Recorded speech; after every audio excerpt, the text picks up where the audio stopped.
Okay, I shared the link in the public chat here. I shared it in the WhatsApp groups and Telegram group, and you're welcome to share it on your social media if you want to. We still have 2 more minutes. Brother Salman, let's give that additional 2 minutes for those who will join us the very last moment, and then we'll start our journey with you.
Hello, Brother Jacques. Greetings.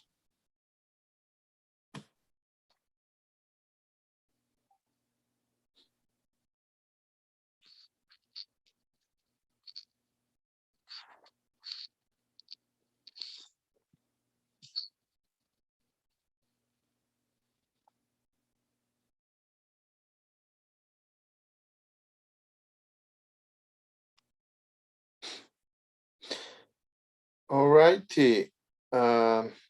So we are ready. And with your kind permission, now I will mute everyone's microphone for better recording purposes. I will send the request. Brother Salman, you should be seeing it on your screen. Yes, got it. There you are. So, all right, we are almost ready. All right, Gamar Jobat, that is hello in my native Georgian. Welcome to Sapere Aude number 261. And today we will try to look at a very interesting topic from a perspective of a practitioner. So the topic is the spiritual reflections of the Sufi Freemason, Islam, Sufism, and Freemasonry. That will be delivered by Brother Salman Sheikh. So in continuation of the series of public lectures, we have the honor to host Brother Salman Sheikh, who is a Masonic lecturer, author, and writer.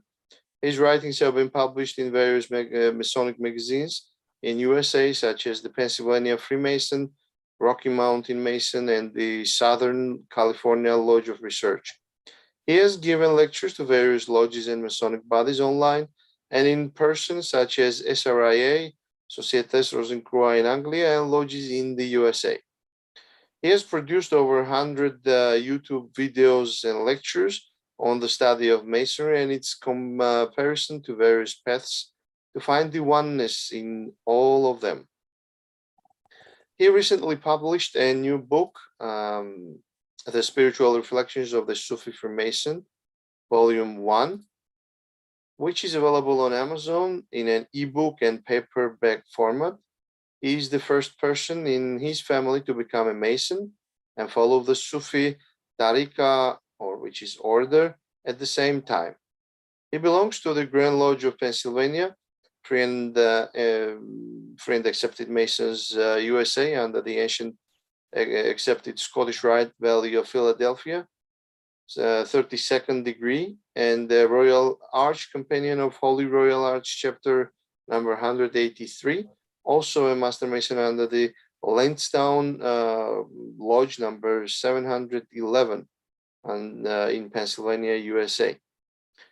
So the topic will be covering the spiritual journey and reflections of a seeker whose journey has taken him from the east to the west, from the west to the east, in search of answers. What is the purpose of life? Why we are here? And what is the oneness of divinity that both Sufism and Freemasonry teach? how can we how can we use Masonic principles to have more human unity? All these questions will be discovered in the event, reflected in his work. So it is my pleasure to present Brother Salman Sheikh to you, Brother Sapere audience. And I will use the opportunity to remind everyone, and for the recording purposes, the rules, very simple ones that we have on Sapere Aude. That is that we don't discuss interjurisdictional issues. We don't proselytize any political or religious views. We may tackle political or religious topics to better unfold the topic that is being discussed. Sapere Aude is an international, public, educational, apolitical, independent from any organization platform that welcomes male and female members and non-members. Everyone is welcome to share their thoughts, comments, ask the questions, and the only thing that we require that the comments or the opinions or the questions should be put in a very civilized manner, and that's the only requirement to participate on the Zoom. Even though we may belong, the participants may belong to different jurisdictions, we may hold higher ranks in our jurisdictions. We come here as like-minded individuals who want to learn more about Freemasonry, its different aspects like culture, organizational culture, national aspects, spiritual part, and different things about this very ancient fraternity. And we don't limit ourselves to covering the Freemasonic issues or topics only, but we cover things that are around, connected to Freemasonry, or some traditions, whether it be esoteric or otherwise. So taking into consideration these very simple rules, it is my pleasure and honor to invite to the floor Brother Salman. Floor is all yours. Thank you, Brother David, and my thanks to all of the brethren, friends, sisters of the Sapere Aude platform. Thank you so much for giving me the chance to be here with you this morning. Today, I have prepared a powerful presentation for you all, which will show you the similar comparisons that we find in Sufi Islamic teachings and also in the Masonic esoteric teaching. And again, as Brother David stated, I represent no grand laud statements or opinion, just myself as a free man. So I want to dedicate this presentation to Brother David Chichinatse because of the love and blessings that he has shown me by allowing me to be here. I want to dedicate this to worshipful Brother Hasu Joshi, who could not be here, who has also been a pivotal part of my journey, to Right Worshipful Past Grand Master S. Eugene Herritt, 33rd degree, here of Pennsylvania, who has also given me a lot of help in my journey. And also the fourth, Sheikh Wahid Azal of the Fatimiyya Sufi order, who has also assisted me. So besides that, this presentation is also dedicated to all of you. So without further ado,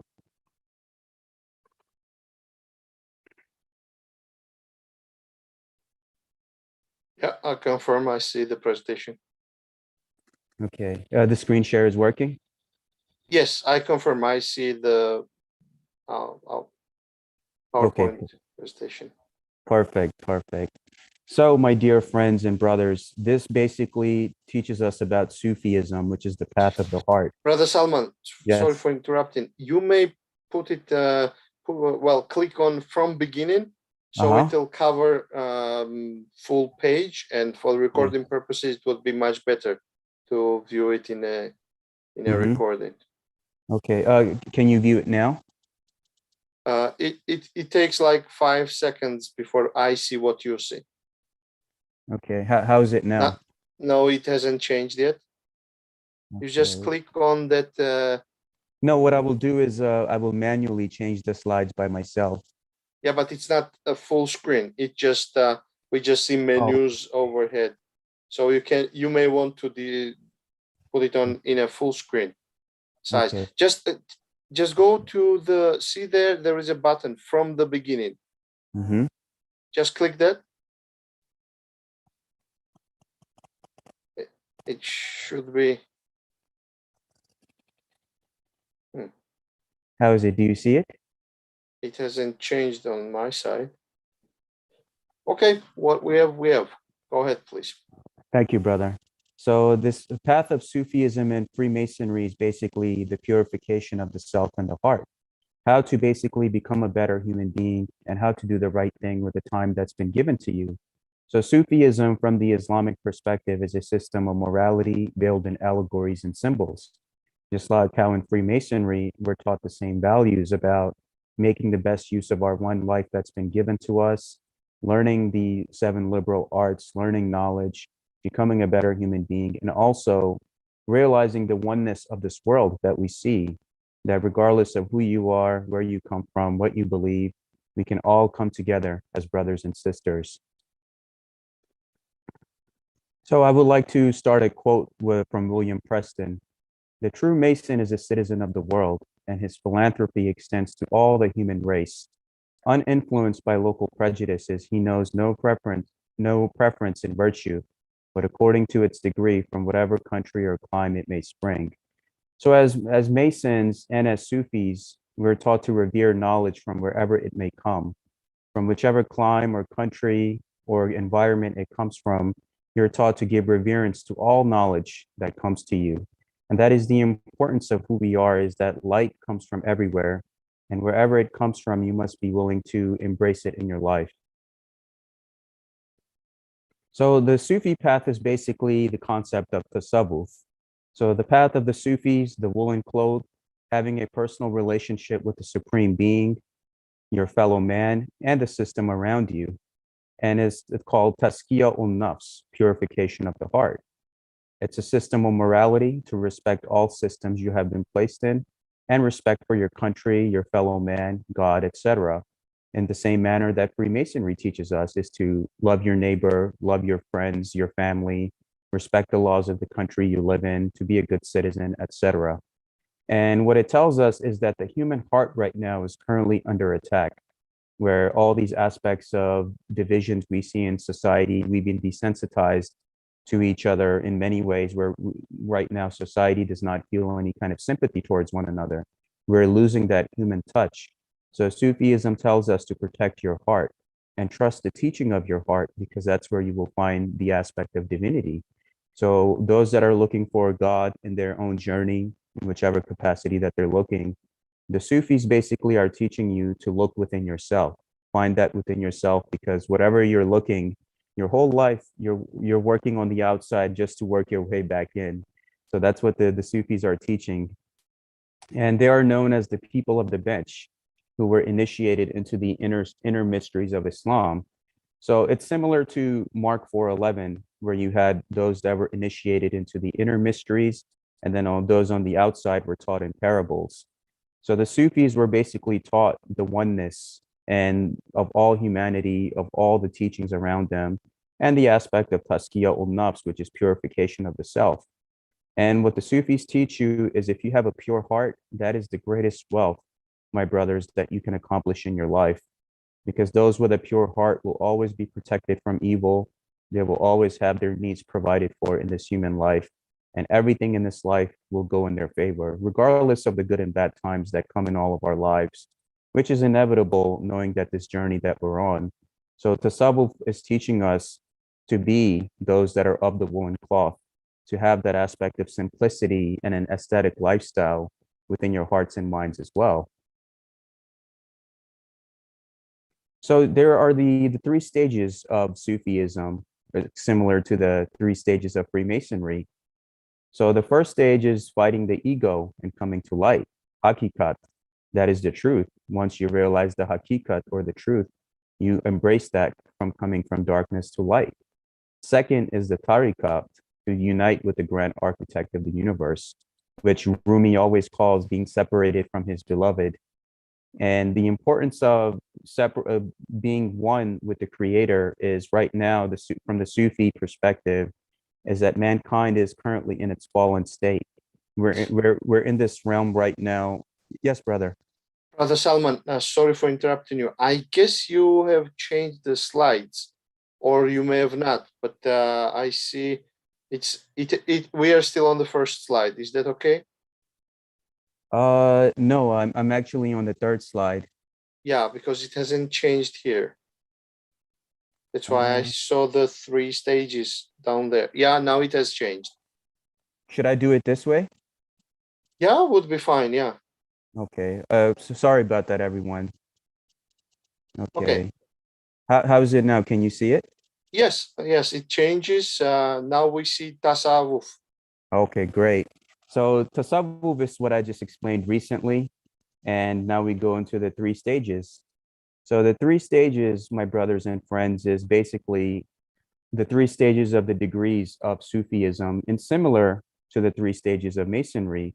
So the first is fighting the ego and coming to light, the hakikat, the truth, realizing that you have to come from darkness to light if you want to see the reality of the world around you. Second is the tariqat, to unite with the grand architect of the universe, which the Sufis refer to as their beloved, to be separated from their beloved. As right now, from the Sufi perspective, we're currently in our fallen state of mankind in this realm where there is war, chaos, division, suffering. So the Sufis believe that we're stuck in this open air prison, this prison planet, and we have to basically purify ourselves more and more through the heart and the teachings of the tasawwuf and the taskiya nafs to be able to get back into the graces of the grand architect of the universe, as we see in Jacob's ladder, that we have to climb our way back up into the graces. And this is what Rumi calls to be separated from the beloved and to unite with the beloved. The third is the marifa, the act of know thyself and know thy Lord. So when you get to the third stage, the marifat, that is basically to come in conclusion, realizing that everything in this life is an illusion in many ways. So the Sufis believe that we're all an extension of the Creator experiencing this reality through each other and through itself. So myself, Brother David, everyone on this platform, we're all an extension of the same being that's experiencing the same reality. So they're basically saying that I see God in me and I see God in you. And that is the Sufi perception that if we can see that within each other, then how can there be any hatred in the world? And this is what even Freemasonry exemplifies, that where else in the world can we all come together, Muslims, Christians, Jews, come together and love each other and call each other brothers under the guidance of God. So now we're dealing with the 4 worlds and the 4 realms of knowledge, the 4 whales. First one is the world that we're in right now, which is matter, earth, water, air, fire, and ether, similar to the quadrivium, the aspect of knowing God and the world. So in this world, we're in these aspects of you have to make a living, you have to deal with the world, you're stuck in this human repetitive cycle like a hamster in a wheel. Every day you're dealing with the same thing, thinking that you're getting somewhere. Second are the spiritual beings and the spiritual realm, which are the jinns and the angels, heaven and hell, cause and effect. So the Sufis believe that the reality that you're projecting from your inner self is also projected from up there. So as above, so below. So whatever you're projecting in this life, because everything in your life is a mirror reflection of you. Any person you come across, any event you come across, any situation you come across, it's usually a reflection of your past, present, and future. So the Sufis believe there is no such thing as time. Everything is happening simultaneously at the same time. So let's say you're dealing with spiritual warfare on this realm. It's also taking place on the upper realms, and your angels and guides are guiding you. And you will have people in the form of angels and jinns who will come under the guise of human beings to test your character, to see, is this person really who he's claiming to be? So on this path, you will get tested by different beings in the aspect of they might appear as human to you, but the Sufis believe that it's all an extension of this ultimate reality that we're dealing with to pass the spiritual school and work our way to the next level. So the third realm that we're dealing with is the source of the lost world, the hidden tablet or the knowledge of spirit. And that's where the Sufis believe all the knowledge of the grand architect of the universe is inscribed in, is this sacred realm where you have to be of a certain caliber to be able to access that. The fourth realm is the realm of the grand architect of the universe, which is pure essence, and God is the only reality. And this is what you see, Brother David, when you see the Sufi dervishes whirling around. It took Rumi had spun for 60 hours straight without stopping for him to reach that conclusion that everything in this life is an illusion, but God is the only reality. And that is the realm the Sufis are trying to find their way back to by letting go of this world. So now we have the three stages of realization in Sufism, which is Iman, Islam, and Ihsan. So the three stages of realization, we come with stage one, which is Iman, belief, faith, secrecy, and full trust in the grand architect of the universe, which is taught in our intern apprentice degree, similar to Freemasonry. Second is Islam, submission, obedience, knowledge, and practice. To reflect on your growth and continue the pursuit of knowledge, which is the fellowcraft degree. Third is Ihsan, a righteous, upright character and living a good life with the time you have been granted, a master mason, die before you die. So the first one, Iman, is basically telling you that when you've been entrusted to be a man of your word, you have to be a man of your word. Otherwise, there is a spiritual price you have to pay for that. And you have to realize you have to put your trust in God and not fear any danger in your life. And right now, in these chaotic times, my brothers, that we're living in, people are quick to panic. People are lose trust in each other, break friendships, break bonds with each other. And that is us being led astray from the path. We're taught to always put our trust in God, just like how you have the Masonic black and white tiles, that you will deal with the duality of yin and yang and good and bad in your life. But you must be able to embrace those lessons by embracing everything that comes your way without fearing any danger in your life. And that's the first degree, what it tells us, to not fear anything, and also to basically have that aspect of keeping your word, secrecy. Second is the submitting to the divine. And whichever path you follow, you can submit to the divine in any way. But it's the aspect of submission, letting the will of the grand architect of the universe's grand sublime plan be carried out in your life without being rebellious or resisting in any way. And to reflect on your growth, that did I just come into this life to pay bills and die? Or do I have more of a purpose in this life? And what am I here to do? Who am I meant to see? Where am I meant to go? Who am I meant to interact with? Those kind of things. And to continue the pursuit of the seven liberal arts, which is in the Masonic aspect, you're taught to do that in the fellowcraft. And the aspect of die before you die, the master mason. So the Sufi is basically telling you to let go of everything of this world. It's materialism, it's pettiness, how people are taught to cheat each other in businesses, lie to each other, and backbite each other. It's telling you that you must let all of this go if you want to ascend to a higher realm. So all three stages must be honored fully, or you are just following mere rituals without any meaning, and inevitably leading to hypocrisy. You must practice what you preach, otherwise it's all meaningless and wasted effort. So in the Masonic aspect, even when all these teachings are being professed, if it's there's the aspect of talking about things, then there's the practical phase. Are you putting your teachings into application with your family, with your loved ones, with your neighbors, with your friends?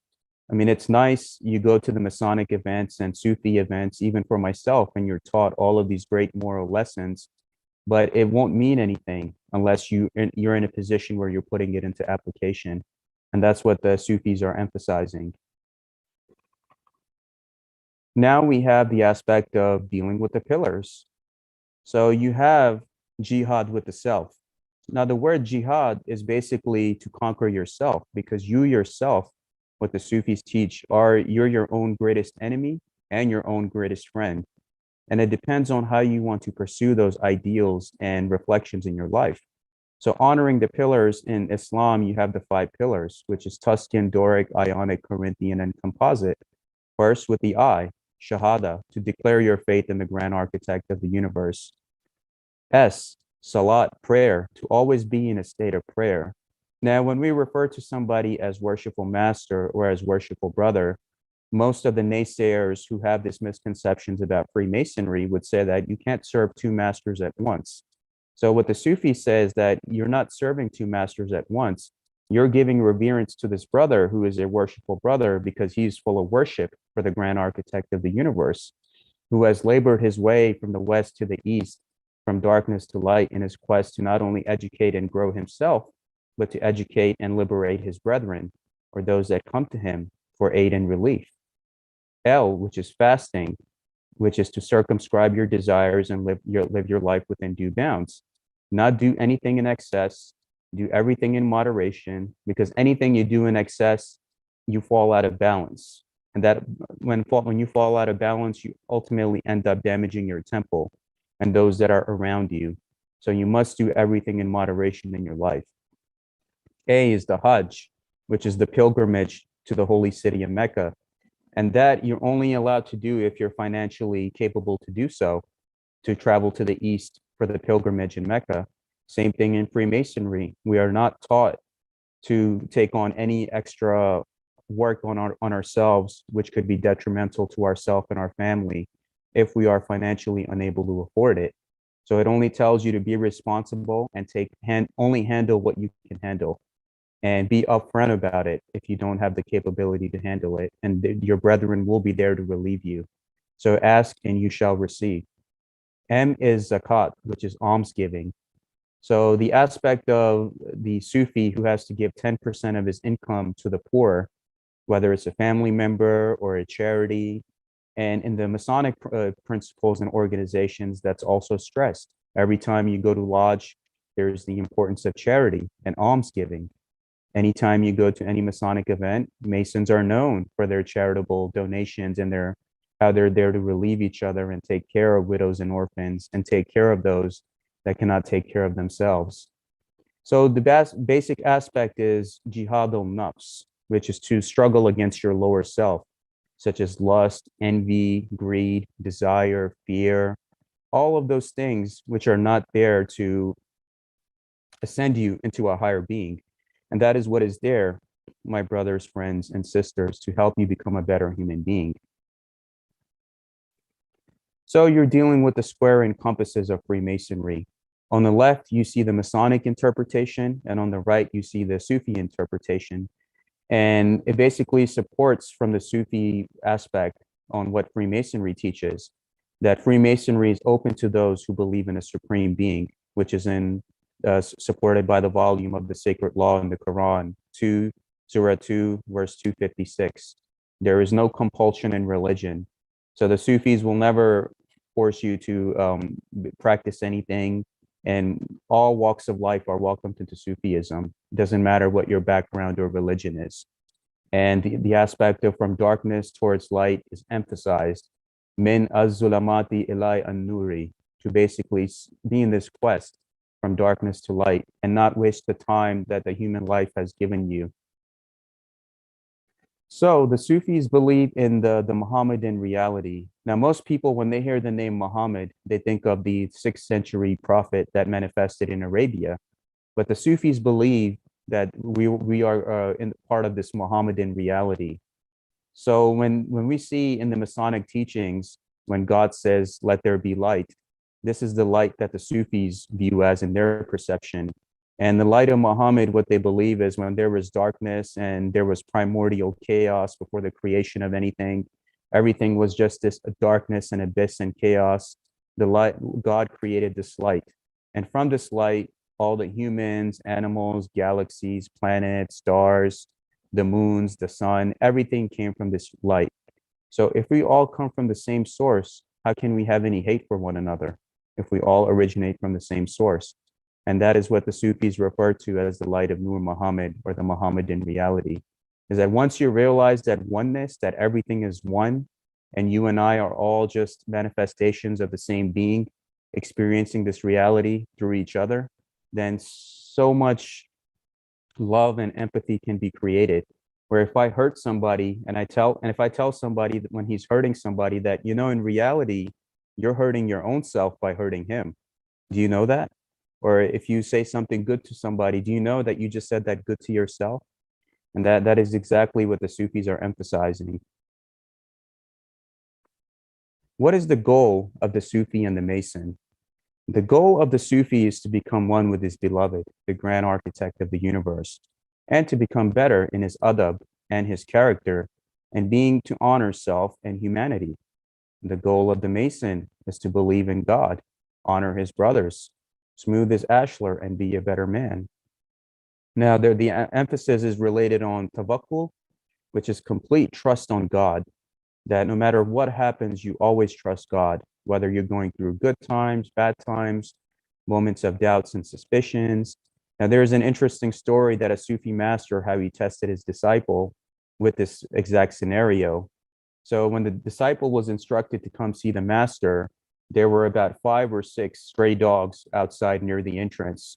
And it was done on purpose to see if the disciple would pass the test. And the master said, come to the place where I'm here to teach you and guide you. And first, so the disciple went and he got scared, like these dogs are going to attack me and they're going to bite me. But he trusted God and not felt any danger. And he proceeded further. And the master said, you passed the test. And that is basically what Freemasonry is teaching us, is that in the moment, in the heat of the moment, you might see that there are elements out there to get you, or you might feel some kind of danger.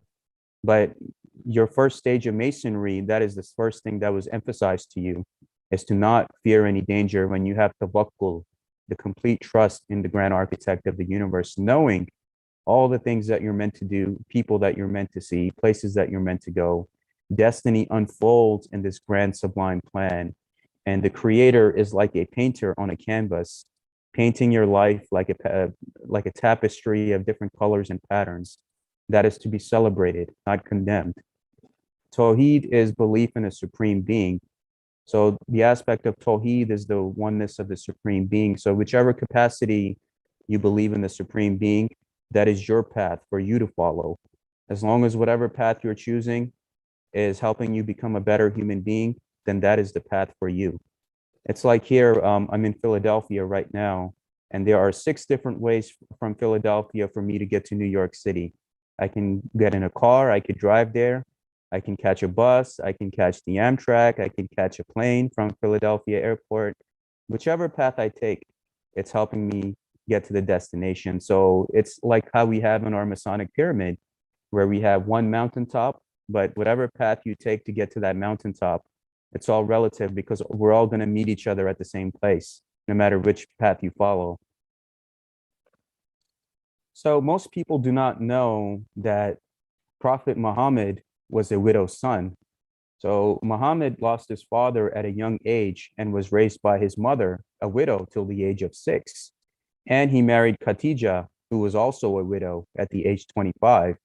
He said, I have come to perfect the adab character of mankind and establish religious and racial freedom with his decrees, dealing of Hazrat Bilal, who was an African slave, covenant with the monks of St. Catherine Monastery, and the Constitution of Medina, which gave rights to Jews and Christians who were persecuted by the pagan tribes. Now, this is basically what Saladin followed when he allowed Christians safe passage in and out of Jerusalem, because the Sufis are taught to be defenders of the faith, just like how the Knights Templars are the defenders of the faith. You defend everyone, just like how you would give reverence to your faith and your family and your loved ones. You do the same for all the believers that are there, Jews, Christians, alike, everyone. Instructed mankind to become one ummah community and be on the level, and instructed to take care of widows and orphans, which is a reference in the Bukhari hadiths. So what the Sufis give reverence to is they follow the example of Muhammad, the widow's son, as the perfect example and as a guide that they seek to emulate. So he's telling you to perfect your character, to basically become one ummah, regardless of race, religion, or where you come from. Take care of widows and orphans. So those that are Masons, this sounds very familiar because that's what we are taught as well, to have equality of all mankind, the brotherhood of man under the fatherhood of God, to be on the level. So if somebody's a janitor or a CEO, you give the equal respect to each other because it's about the purity of your heart, not your worldly title or rank that's been given to you, and to take care of widows and orphans. And I know where I'm at right now, it's emphasized right now with its charity programs to take care of widows and orphans. So the Sufis also have the aspect of finding the lost name of God, the ineffable name. So in Islam, in the Sufi aspect, they are the 99 names of Allah, and the 100th name is missing. And they say that whoever has a heart that is pure and he passes the test of Tazkiyah ul-Nafs, he's the only one that can gain that access to knowing that 100th name of God. So even the word Allah for Sufis is a substitute. That is not the real name of God. The real name of God is the 100th missing name, which even the Masons in their lessons and allegories are taught to labor towards that realization. So one of the names of the 99 names is Al-Basir, the all-seeing. And they say the camel knows the 100th name of God, which starts with the letter G. So Al-Basir, he is aware of the deeds done in darkness.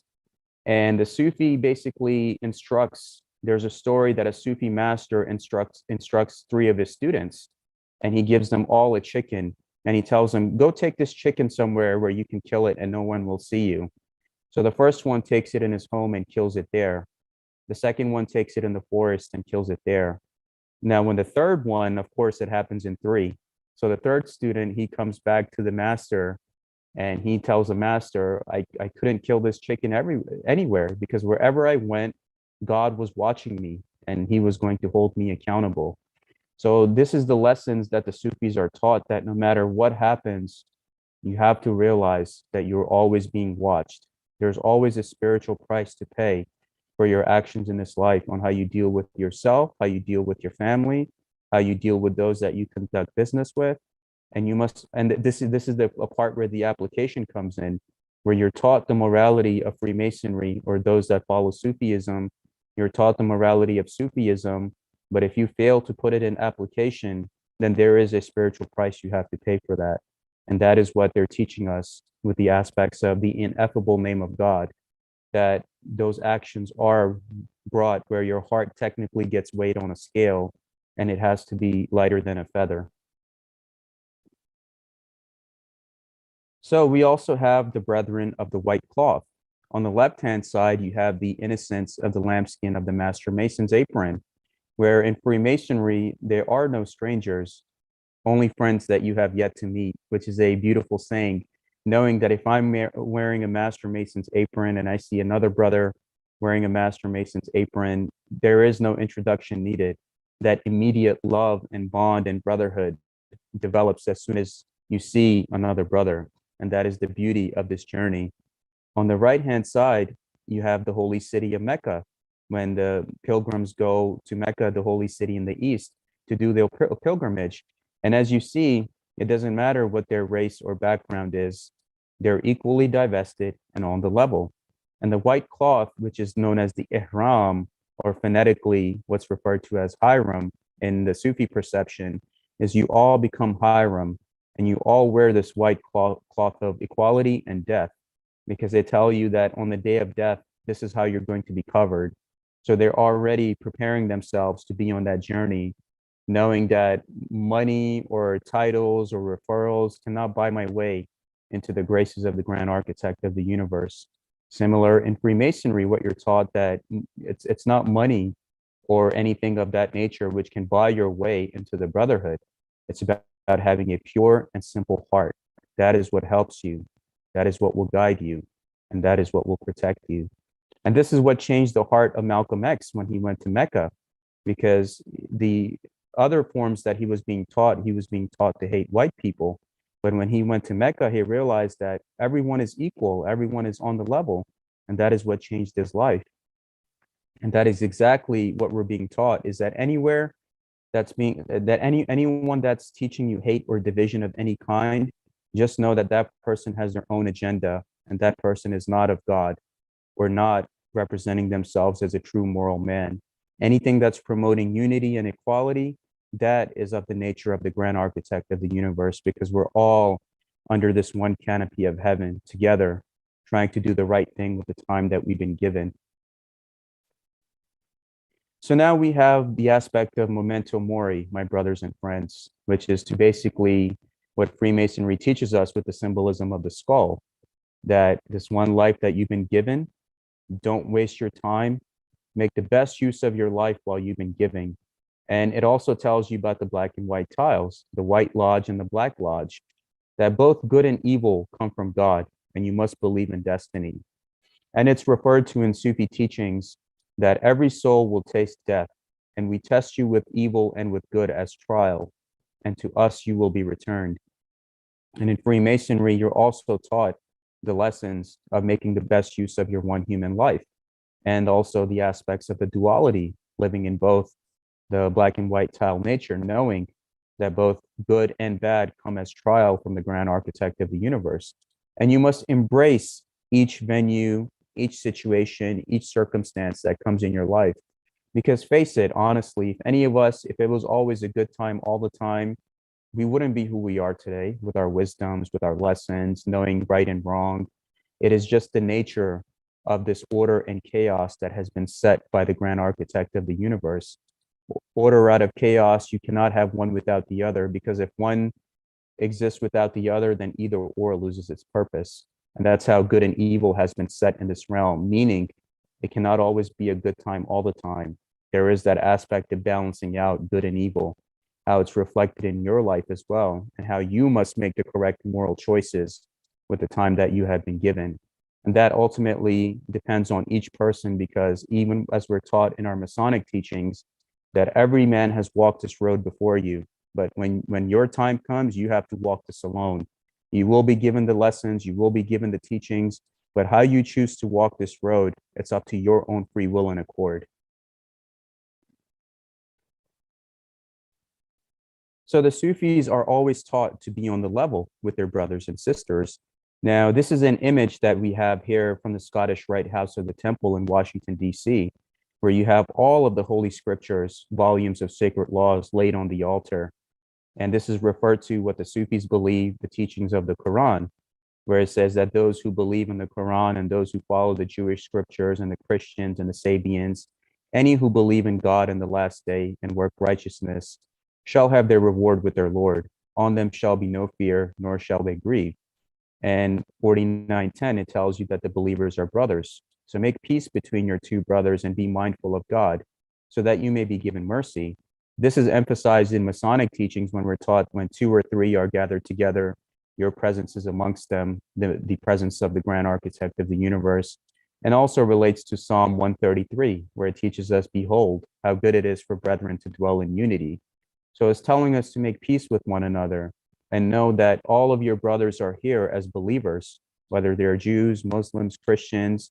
And Freemasonry exemplifies that, my dear friends and brothers, is where else in the world can we come together and love one another? If we can do this in Freemasonry in today's time of chaos and division, then why can't the world? And right now, Freemasons have to take a very active role, and I cannot stress that enough. The leadership of Freemasonry has to take an active role in emphasizing those teachings to the brethren and encouraging them to do the same, because our light is needed right now in this world, which is full of darkness. And same thing, it's emphasized that we make no distinction between any messengers. So everyone is treated equally. So in the Sufi path, if you're of any race or religion besides Islam, you're still welcomed as an initiate. In Freemasonry, it's the same exact thing. As long as you believe in God, you're of a good moral character, and you're vouched and recommended. So you have the aspect of the cable tow, unity and charity. So the Sufis believe that the aspect of the cable tow is the rope of God, and it brings us together, where outside people would, if you look outside of a Sufi or Masonic setting, people would tell you, okay, you live here, this is your race, this is your religion, you stick with your people, you don't intermingle with anyone. It's like what we see here in America, where there is that analogy of the melting pot, but in reality, it's a set of different ethnic enclaves and communities where people just want to stick with their own and deal with their own and not go outside of that and not have any growth in any way. So Freemasonry and Sufism breaks those barriers where people you will never run into outside in your average life. Now you're sitting with them as brothers on the table of brotherhood. So the cable tow in unity and charity. So in the Quran, Surah 3, it tells you, hold fast together to the cable of God and be not divided. Remember the blessing that God bestowed upon you. You were once enemies. Then he brought your hearts together so that through his blessing, you became brothers. So it teaches us that in this aspect of Freemasonry and Sufism, when somebody is within the length of your cable tow and you're there to help them, you are duty bound to help relieve your brother. If he comes to you to relieve him and his family if it's within your power to do so, and vice versa for him to you, because you take his hand for yours, and he'll do vice versa for yours, your heart for his heart for yours, your life for his life for yours. So these things are taken very seriously when you take that solemn obligation of the brotherhood under the fatherhood of God, that you must be there, because it's what Rumi says in the Sufi teachings, is that we're all walking each other home, and we owe this love and light to one another. So right now, my dear brothers and friends, we're living in such pivotal times where we need companionship with like-minded brothers and friends. Because right now, if we don't have the proper companionship, it's not going to help us go through this order out of chaos that humanity and the world is going through right now. And Rumi stresses this by saying, the company of the good will make you good. The company of the bad will make you bad. Those who are of the same nature will fly off together. Eagles soar with eagles, pigeons flutter with pigeons. And Ibn Khaldun, a Sufi master, emphasizes this, that hard times create strong men create good times create weak men, and weak men create hard times. So right now we're living in such a sensitive society, my dear friends and brothers, that everyone is scared to express their opinion with one another. And Sapere Aude and what Brother David Chichinatse is doing is a great, great blessing to humanity, because it's so important that we have these dialogues and conversations without us being offended from one another or saying that he or she believes differently than me. Because as soon as you create that separation, the Sufis believe you've been separated from the grand architect of the universe. Your connection has been severed from up there. So you can do all of the prayers, pray 5 times a day, do all the rituals, but if your intent is not pure and you created a division already between your fellow man and are not able to listen to somebody, then you already created that separation. And what is the beauty of Sufism and Freemasonry? We can agree to disagree with each other, but at the end, we're still brothers and friends, knowing that everyone is a free thinker, everyone has their own path, their own destiny, and that is the world that we have to envision. That is the great work, this one great work that we're involved in. And whether it takes, if I see it within my lifetime, I'm 29 years old. If I see it within my lifetime, I would be happy to, but if not, I will continue to labor towards it, because the world we inherit today is the one from our brethren who have fought for it, who have bled for it, and who have died for it.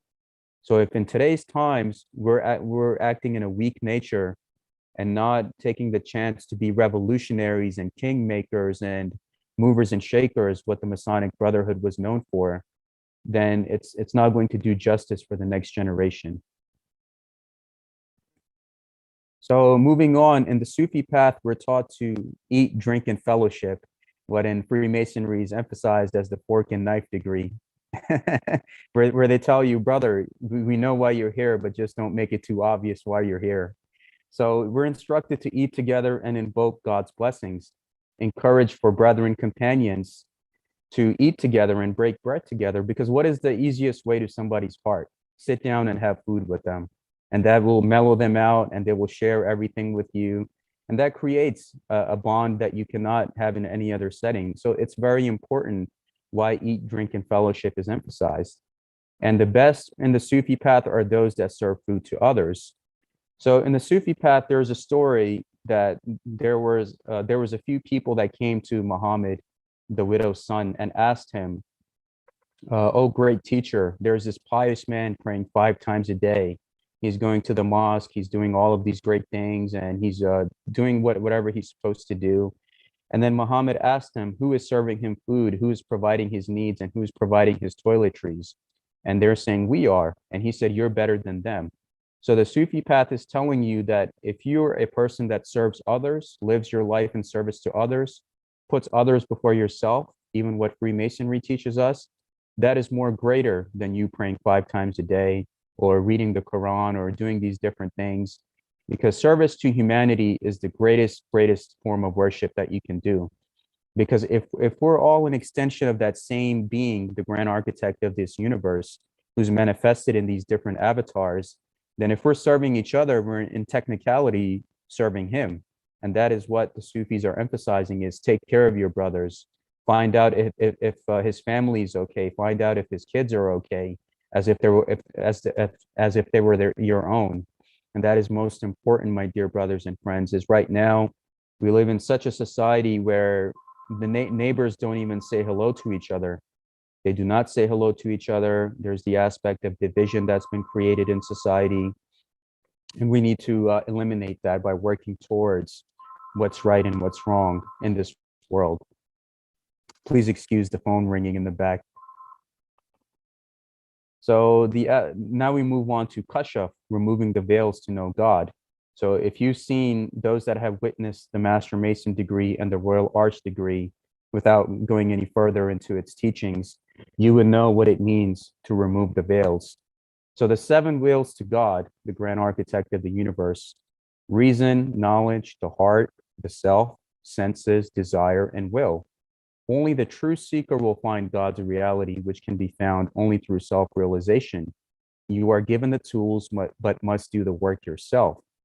So this is the esoteric teachings of Sufism and Freemasonry, where the wheat gets separated from the chaff, where those that come into Freemasonry are saying, I didn't learn anything from them. They don't know anything. They don't know any knowledge, and they didn't teach me anything. No, they did teach you.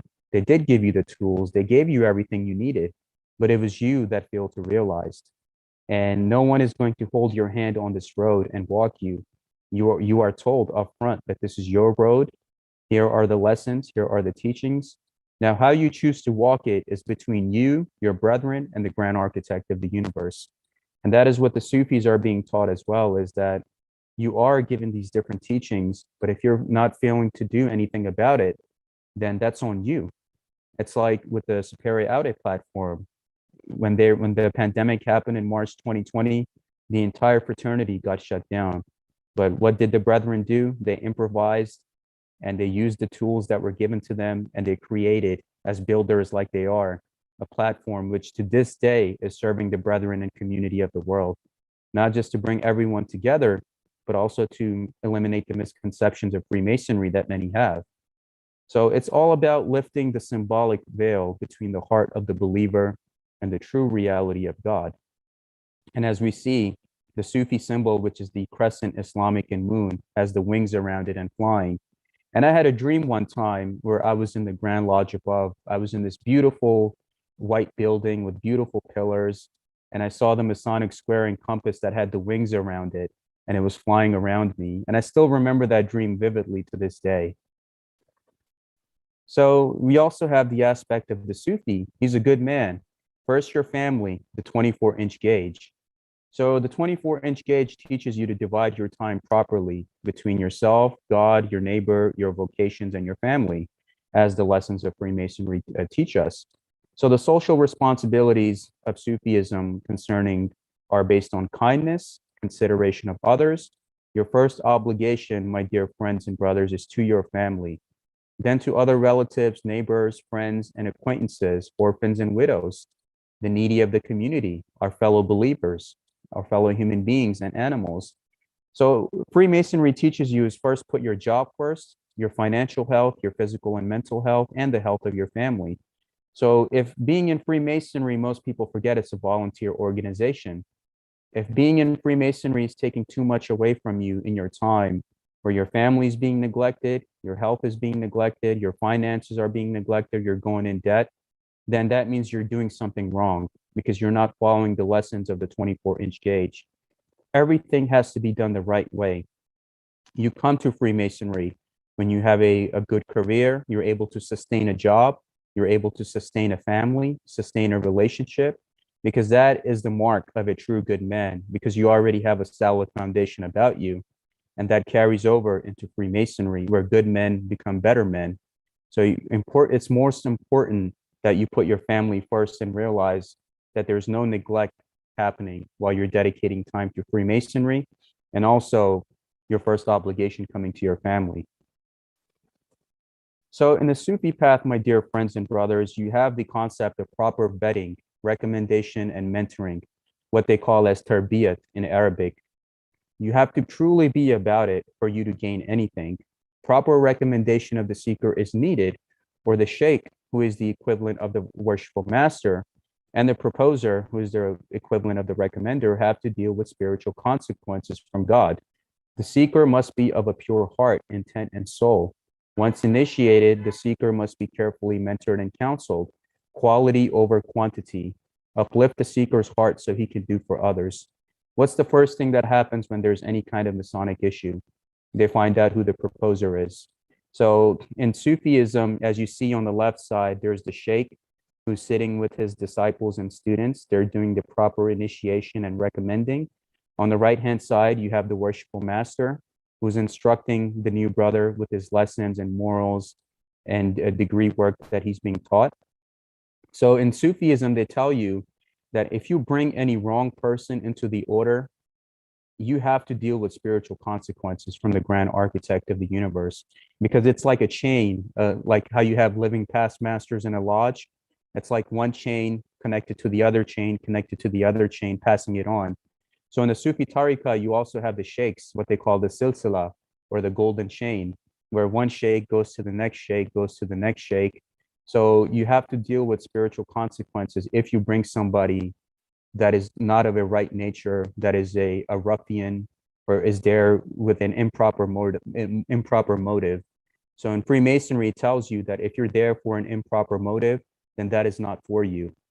In Sufism, you're taught the same way, that proper recommendation and mentoring and tarbiyat, meaning that if you give the brother the correct initiatic experience, the one who's there with a pure heart, you mentor him and guide him properly, not contact him when it's time for him to pay his subscriptions, or if the lodge needs an active role from him. Call him. Hey, how's your family doing? Tell him about your family and ask him about his. That is the importance of developing that proper mentoring and education and tarbiyat, on top of what we see going on in a platform like this in the post-pandemic world, where we see the brethren who have been given the tools and they have adapted to serve the needs of their brethren who are hungry for education and knowledge. Now you have the aspect of the Islamic lunar cycle, Masonic moonlight lodges, lodge on the moon, Sufi and Masonic comparison. So it was not uncommon, my dear friends, for Masonic lodges to meet at the full moon cycle. This is the origin of the tradition in some jurisdictions, that a lunar month was the minimum time between degrees. In the Sufi Islamic point of view, the lunar months are also followed for practices, holidays, observances, ceremonies, etc. And there are still lodges that follow this. I believe there are a few states here in America that still follow this tradition, that have a moonlight lodge, or their lodge meets on the evening when the moon comes out. So in the Sufi tradition, when they see the sighting of the moon, that's when they celebrate the Eid holidays. When they see the sighting of the moon, that's when they'll celebrate Ramadan. And in the Sufi initiatic paths, when you're conducted from one stage to the other, it happens on full moon ceremonies. So everything revolves around the moon, because the moon is of a feminine nature. And we must hone that feminine and masculine within ourselves, because if the moon is not there, so many things in this world would fall apart, including the controlling of the tides, how we ourselves are 75% water. So everything, it comes from that feminine nature. So we have King Solomon in Sufism, who the Sufis refer to as Suleiman al-Hakim. And Suleiman al-Hakim was one who had asked, when the grand architect of the universe asked him, Suleiman, what is it that you most desire? And he said, oh God, I only desire wisdom. And with wisdom, he was given everything else: control over the dominion of man, control over the jinns, the ifrit, and all of these different beings that served Suleiman and his goals. And we see right now, Suleiman is buried, his resting place, it as Al-Aqsa Mosque, which is at the Temple Mount, and protected by Sufis in many ways to this day. So Suleiman's teaching are telling us to always put God first. And if you put God first and don't desire anything else besides wisdom, then all your needs in your life will be met. And that is the teachings that the Sufis emphasize of Suleiman al-Hakim, that even after his death, the jinns and men respected and loved him so much that they continued serving him even after his death. And that is the mark of a true man: lived respected and died regretted, what even Freemasonry teaches us. So we also have the Arabic word. If you look at Star Wars, you always see the Masonic references that they make in the stories of Star Wars. Al-Jadai. And Al-Jadai is an Arabic word, meaning the master of the way. And if you see the symbol on the bottom right, it is of the Jedi Council in Star Wars. And that is the same symbol that a lot of the Sufi groups use as well. There's a Sufi group in Sudan who use this symbol in their flag. And we see on the top, we see this whirling dervish. He's whirling around the planets and the galaxies to become the Jedi, to become the master of the way. Now we move on to Ikwan Al-Safa. So the Ikwan Al-Safa were the Freemasons of Basra from the 9th century. And this is referred to in Mackey's Encyclopedia, #2, Mackey's Masonic Encyclopedia, excuse me, #2, page 601. The above image resembles the three lights, the sun, the moon, and the Sheikh, the worshipful master, which you see on the Masonic teachings as well, the three lesser lights, which you have the Sheikh or the worshipful master, the sun and the moon, because astrologically, the lodge represent astrology in many ways. So when you're in the lodge, you have the junior warden, the senior warden, the worshipful master. It's all being represented, the aspects of the sun rising and the sun setting, then the moon and the sun, and how the worshipful master is there to rule his lodge, to make sure everything gets handled with justice and equity. So it's all there as a balance, an astrological balance, where the worshipful master is representing the grand architect of the universe, and you have the wardens that are representing the sun and the moon. And in the Sufi aspect, it is the same thing, where everything works in hand with each other. And it shows you for the initiate as well, is when you go from an inner apprentice to master mason, you go through that astrological change yourself. Something in your life changes after you become a master mason. It is something that cannot be explained. Only those that have been through the path can explain that to you, that there is something that changes in your life. And that is what the Sufis emphasize as well in their teachings. Now, the ranks of Ikwan al-Safa were, at the age of 15, you were considered a craftsman. At the age of 30, you were considered a leader. So the craftsmen were the one who were like working their way up. They were learning the knowledge. They were coming from darkness to light. And they were putting everything into practice, just like how in Freemasonry, you have the LOIs and you have to learn the work and become the master of the work. And if you're certified and deemed worthy, then you're able to go into the chairs and become a master or a warden. Second are the leaders, which you have to get to the age of 30 for you to be considered a leader. These are the wardens and the masters. Once you get to the stage 3, which are the kings, that's 40 years. That's like equivalent to a provincial grand master or a provincial inspector, like those kind of things, or those that have grand ranks, those that have labored their whole lives for the craft. And in the Sufi aspect, it's those that have also labored for the Sufi teachings for their self and their brethren. Fourth are the prophets and philosophers, which if you look at the grotto organization in America, they symbolize, and the Shriners and the grotto symbolize a lot of Sufi Islamic teachings in their organization, the master of the veiled prophets and those kind of things. And that you have to be minimum age 50 years to be considered, where you're being compared to the great teachers and messengers that have walked this earth, because you have spent your whole life laboring from the west to the east in search from darkness to light. And these are the equivalent of grand master levels. So they taught esoteric knowledge with their 52 epistles. And they also initiated Christian Rosenkreutz, who was visiting the Near East and Morocco during that time, the Ikwan al-Safa, because they accepted anyone. It didn't matter what your race or religion was, even though they were a Sufi group. They accepted everyone and anyone into their group that was there, that believed in God, that believed in a higher nature, that had a purification of the self. They were well recommended and vouched. So that's when Christian Rosenkreutz came into their life, and they were taught these secrets of immortality, because even Christian Rosenkreutz was able to achieve that immortality of the soul in many ways. And this is a group that also encountered the Knights Templars, which existed, and this group has existed since the 9th century. And they're all learned from each other. So most people would say that have any kind of bias that everything in Freemasonry comes from Sufism. No, that is not true. The beauty of Freemasonry, my brothers and sisters, is that you find a little bit of connection in each teaching and philosophy that's there, whether Western or Eastern, Neoplatonism, Greek philosophy. The Ikwan Al-Safa were teaching all of this to their initiates. And it was telling you that if you can find oneness and reverence for all of faiths, philosophies, and teachings, that is when you become a true initiate. So you must be willing to accept anyone and anything around you as a source of light.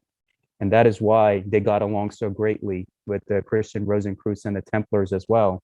And this group was also linked with the assassins, the Hashashin, and Hassan Saba, the old man of the mountain, as all of these groups collectively studied with each other and helped each other throughout the world and throughout the ages. So you also have another example. On the left-hand side, you have a drawing of the Bektashi Sufi order in Turkey. And on the right, you see the sun, the moon, and the worshipful master, which represents the grand architect of the universe in his lodge as the highest authority in the East. And on the Sufi painting, you see the sun, the moon, and the master. So a lot of the Sufi masters that I have dealt with, they know when you're doing something wrong. They have that spiritual intuition, and they will call you or text you right away, because that all-seeing eye of the creator is always observing you and watching you. So don't think that if you fall out of line, oh, nobody's here, nobody's here. No, you're still being watched and observed. You're always being watched and observed. That is the responsibility that you must carry on your shoulders if you become a Sufi or a Mason, and know that there is a higher power that will hold you accountable. So always hold yourself to a higher standard, and to know the astrological changes that not take place within yourself, but around you, because this Masonic brotherhood that you're dealing with is not only for this world, it's a universal order that you're dealing with, which principles can be found anywhere and everywhere. I remember when my recent trip in 2019 took me to the border regions of India and Pakistan to visit a lot of the Sufi shrines. There were people coming out of nowhere offering me their friend, their brotherhood and friendship. And it just shows you how small Freemasonry, like this world, how small that it becomes when you are an initiate of that path, knowing you are not taught to fear any danger. And wherever you go, there will always be somebody there to help you, aid you, and assist you. So now, my brothers, we move on to the aspects of honoring each other through the wages. So in the Sufi path, we're taught that give the worker his wages before his sweat dries. Now, the allegorical teaching of this is make sure that those who come into your gathering, they don't leave away dissatisfied in any way. And Freemasonry teaches you the same thing, whether you see the Mark Master Mason's degree or the Fellowcraft degree, where you're taught the importance of honoring each other through the wages. And the Masonic equivalent, as Brother Benjamin Franklin tells us, is that Masonic labor is purely a labor of love. He who seeks to draw Masonic wages in gold or silver will be disappointed. The wages of a Mason are earned and paid in their dealings with one another. Sympathy begets sympathy, kindness begets kindness, helpfulness begets helpfulness, and these are the wages of a Mason. And this is what the Sufi, my dear friends and brothers, is taught as well, is the importance of honoring each other through the proper wages to make sure none leave away dissatisfied. Now we have a quote from Rumi, who says that every moment I shape my destiny with a chisel. I am the carpenter of my own soul.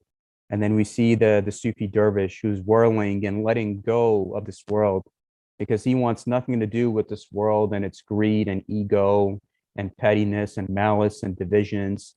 He wants to be united with his beloved, the grand architect of the universe. That is his only true goal in this life. And in this life, you are a temple which you have to sculpt. So you are a rough ashlar and you have to sculpt yourself up into a smooth ashlar, each a way in your thinking, in your knowing, in your doing, and in your understanding. Just take a moment and think about in your life, is there anything that I could have said better? Is there anything that I could have done better? Is there anything that I could have handled in a better way? Is there anyone that I need to apologize to? And it's telling you to put your egos down and love and respect each other. Now we move on to the Acacia Tree. So in the Sufi aspect, they tell you the pledge of Rizwan, which is known as the Acacia Tree. And it says that God was pleased with the believers when they were pledging allegiance with you, and they were placing allegiance with Muhammad, the widow's son. They were pleased when they were pledging allegiance with you by placing their hands in your hands under the tree, how Masons take each other hand in hand. The companions and brethren of Muhammad, the widow's son, taking the oath of Rizwan under the Acacia Tree. This pleased the grand architect of the universe. The companions were rewarded with eternal paradise, and the Acacia Tree is a tree of heaven native to desert areas of the Islamic world. In Freemasonry, the Acacia Tree symbolized the immortality of the soul, that the master mason will always live on. So that what the Sufis are teaching you is that if we're all an extension of this divinity taking place in these different avatars, then you never really truly die. You just go from one form to another. And that is the immortality of the soul that the master mason is taught as well. And it's telling us the importance of companionship. Right now in the Western world, we're taught the aspects of individualism, just worry about yourself, don't worry about the other person. Nobody gets anywhere like that. Our ancient brethren, our great brethren like George Washington, Benjamin Franklin, all these great brethren that have walked this earth, none of them got to their destination if it wasn't for the aid and assistance of the other brethren around them. So in the Sufi aspect, they're telling us that you follow the example of Muhammad's teachings, but Muhammad wouldn't have been able to accomplish anything if it weren't for the brethren and companions who were there to aid and assist him. So we have to give reverence to our brethren and know that we're all walking each other home, and we need each other. Ultimately, the human nature and this journey, whether you're of the left-hand path or of the right-hand path, you need each other. We need each other.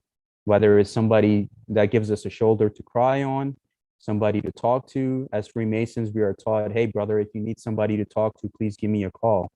And that is very important. We can't get to our destination just by ourselves. Everything, our brothers are there to guide us.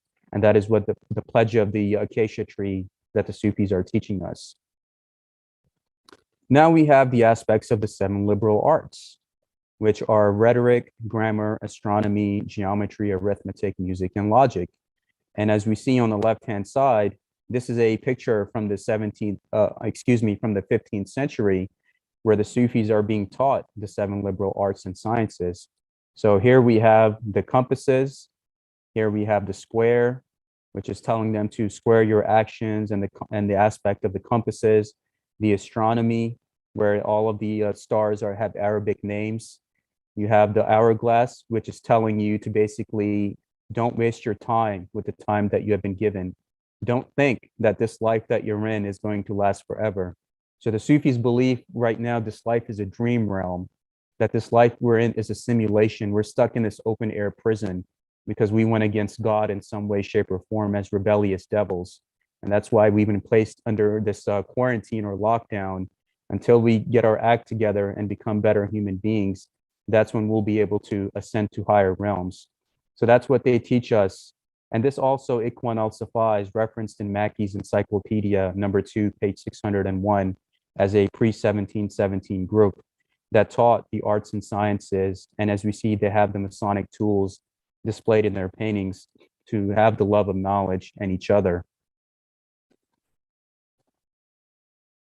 Now we have the importance of music. So the Sufis emphasize much use of music. And basically, on the left-hand side, you have Nusrat Fateh Ali Khan, who emphasizes like the teachings of the Qawwali, because the Sufis have like Qawwalis and different forms of musical expressions to revere their love for the grand architect of the universe. And it is one of the 7 liberal arts revered by both Sufis and Masons, used for setting the mood of social gathering, ritual, initiation, and meditation and contemplation. Sufis have their nasheeds, their qawwalis, poetry, etc., expressing love for God and your fellow man. In the Masonic settings, you have your odes and hymns, where you have to do your odes, your hymns, have this reverence and love for God that we have in our musical teachings. And the Sufi is taught the same. They express their love for God in their teachings as well. So you have Nusrat Fateh Ali Khan, you have Abda Parveen, You have all of these great Sufi musicians that are there teaching and expressing their love for God, just like how Masons do in their odes and hymns. So we also have the incense, and the Sufi Masonic overview of it is initiatic, ceremonial, and celebration, where Thomas Smith Webb on the Masonics wrote on the Masonic symbolism of the pot of incense. The pot of incense is an emblem of a pure heart. This is always an acceptable sacrifice to the deity. And as this glows with fervent heat, so should our hearts continually glow with gratitude to the great and beneficent author of our existence for the manifold blessings and comforts we enjoy.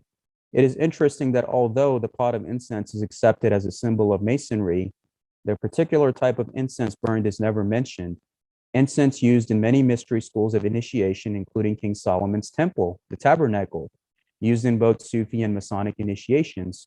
And I know when I was initiated into Sufism, there was at the four corners of the room, each corner had a form of incense and a form of music that was playing. So imagine incense and music having that in a lodge. That would definitely skyrocket the attendance when you have like a place where it technically brings you all together through the love of music, and incense with like shares and stimulates the senses, and it has like an initiatic bond to it as well. So it's taught in both Sufi and Masonic aspects as well. So the Sufi is taught to be a fakir, and a fakir is like the equivalent of a beggar. So I talked to this great Sufi master once, and this guy was a pediatrician by profession. And I asked him, "Sir, who are you? What do you do for a living?" Because that's the first thing people ask us is, what do you do for a living? So they can base the kind of respect that they want to give you. In today's society, that's how it is. So the Sufi will always tell you that I'm a fakir, and I'm a Sufi. I have no other occupation or vocation. And this comes from fana, which is annihilation of self. So fana in the Arabic word is to just, they want nothing to do with this world. And it's just annihilation of the self, ego. So when you see the Sufi master, this is how he will be. He will have the cane in his hand. He will have like a long beard, preferably long hair, if he has that. And he will always portray himself as living an aesthetic lifestyle, meaning this world and its pettiness, he wants nothing to do with it. And in Freemasonry, we're always taught that ego is not needed here. When we go through the aspects of ego, sometimes that is ultimately our downfall. And even in our Masonic teachings, we're taught to not have any ego. Now, the basic Sufi mantra that they teach you is La ilaha illallah. La ilaha illallah. There is no God but God. God is the only reality. So La ilaha illallah comes up to 7 syllables, which symbolizes the 7 chakras, meaning right here, your root chakra is your fallen state. So symbolically, you have to work your way up to the crown chakra, spirituality, and the graces of the grand architect of the universe. And in Surah 50, it tells you that if you're looking for God, God is within. You're looking for God over here, you're looking for God here, but God is ultimately within you. And that's where you have to find the teachings of God is in your own self, where Rumi says that I tried to find God in all places, but the teachings of the grand architect I found within my heart.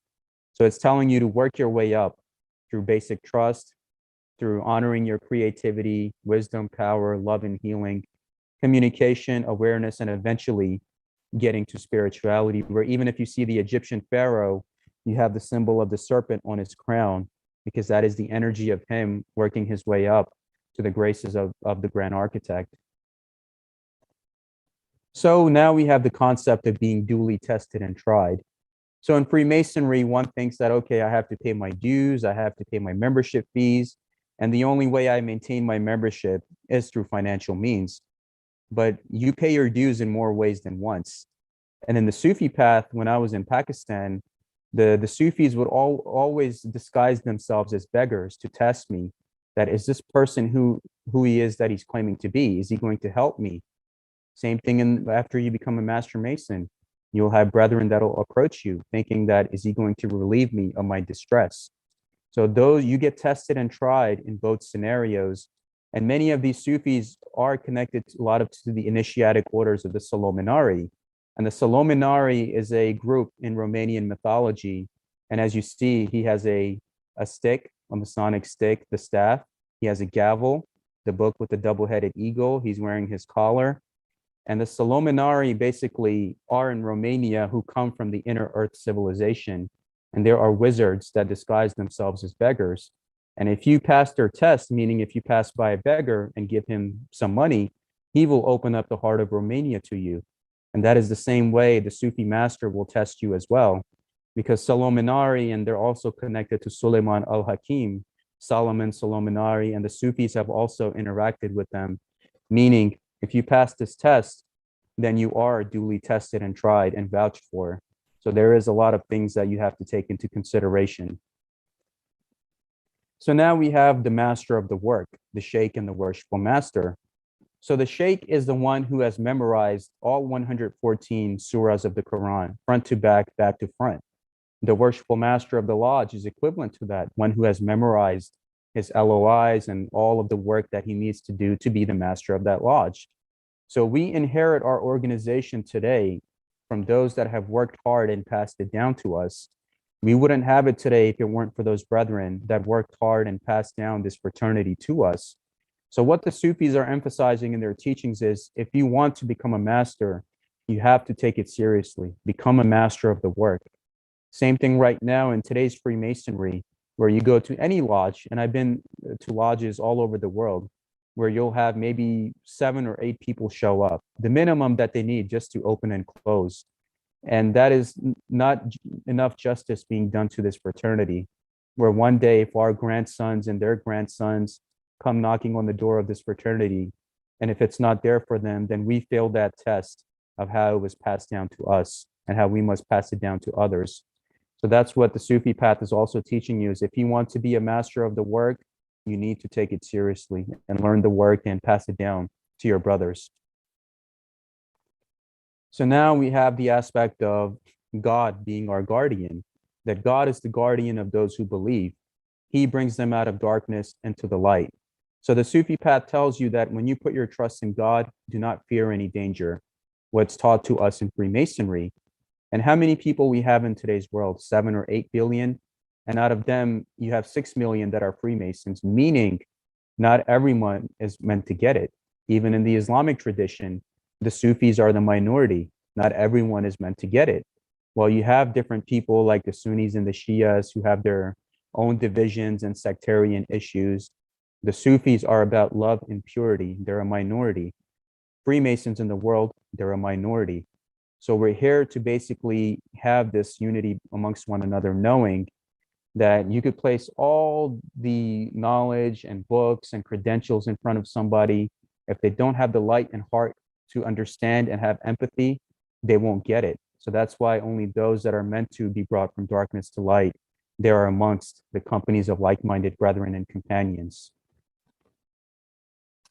Now we have the story of Sheikh Abdul Qader El-Jalani, who is one of the greatest Sufi masters. Now, Sheikh Abdul Qader El-Jalani teaches us to be humble. And what he teaches us is that one day he was walking in a market with his students, and he told the students, "Do you see that beggar over there? He's better than me." And they said, "Sheikh, why would you say that? You're a sheikh and he's a beggar." And they said, "Overnight, the grand architect of the universe can put me in his position and put him in my position." So when you're coming across different people, never look down upon anybody, because your whole world can turn upside down in a matter of a few seconds and minutes. What happened to our world recently in March of 2020? We never expected it. We never prepared for it. And to this day, we are suffering for it because we were not mentally, spiritually, and emotionally ready for the challenges that were waiting for us, such as this phase, order out of chaos phase that we're going through, where you have weak men that are creating hard times. And of course, the hard times ultimately will create stronger men. So ultimately, there's always a cycle that comes out of this. And Freemasonry teaches us the same, is always be humble. Never think anyone is above you or beneath you. We're all on the level equally. Now, most people do not know, when you look at the Holy Kaaba in the holy city of Mecca in the east, they do not know inside there are the 3 pillars and the altar. And behind the black covering, you have the perfect brick ashlar stone. And Abraham and his son Ishmael were told by the grand architect to lay the cornerstone of this temple. And there's a what they call a meteorite, a stone that fell from heaven. So this symbolizes the house that is not made with hands, with that cornerstone from heaven that is there. And inside the altar and the pillars, it's also teaching you the aspects of Jacob's ladder, where you have the three pillars and the ladder, and you have to work your way back up into the graces of God. And you see the pilgrims who are dressed in white, equally divested and on the level, the rite of circumambulation going around the altar. Same thing, a Mason. You have the symbolism of the Kaaba right here. And you have the three pillars or the three lights, and you go around the altar, same way that a Sufi does when he tries to get close to God. So what the Sufi teaches is that everything that has existed since ancient Egypt, ancient Sumerians, till this very day, everything was Sufism being revealed in stages. Just like how you have Freemasonry that gets revealed in stages. They believe that everything since day one was Islam or Sufism. That's their perception. So you have the aspect of the Ka, which is your soul, the Ba, the Kaaba, and you have the Ak. So Muslims refer to each other as Ak. Hey, Aki, how are you? That means brother. So you have the Ka, the Ba, and the Ak, the three stages of the soul, and you have the three pillars, the perfect ashlar stone, the house not made with hands, which was laid by Abraham and Ishmael, and how we must go around the altar ourselves 7 times to have our own form of initiation. And that is one of your duties as a Sufi, is to do this in your life. So most people realize the aspect of the wool that the Knights Templar wear on top of their heads. So the wool basically symbolizes their interaction with the Sufis. Now, this is what the Sufis believe, that basically when the Knights Templar were there studying with the Sufis in the Ikwan Al-Safa, they also studied with the assassins, and that is what the picture on the bottom left symbolizes. So the Sufis, the assassins, and the Templars, the Ikwan Al-Safa, they were all studying together in these mystery schools, and knowledge was being passed from each other, where the Sufis learned from the Templars, and in vice versa, they learned from them.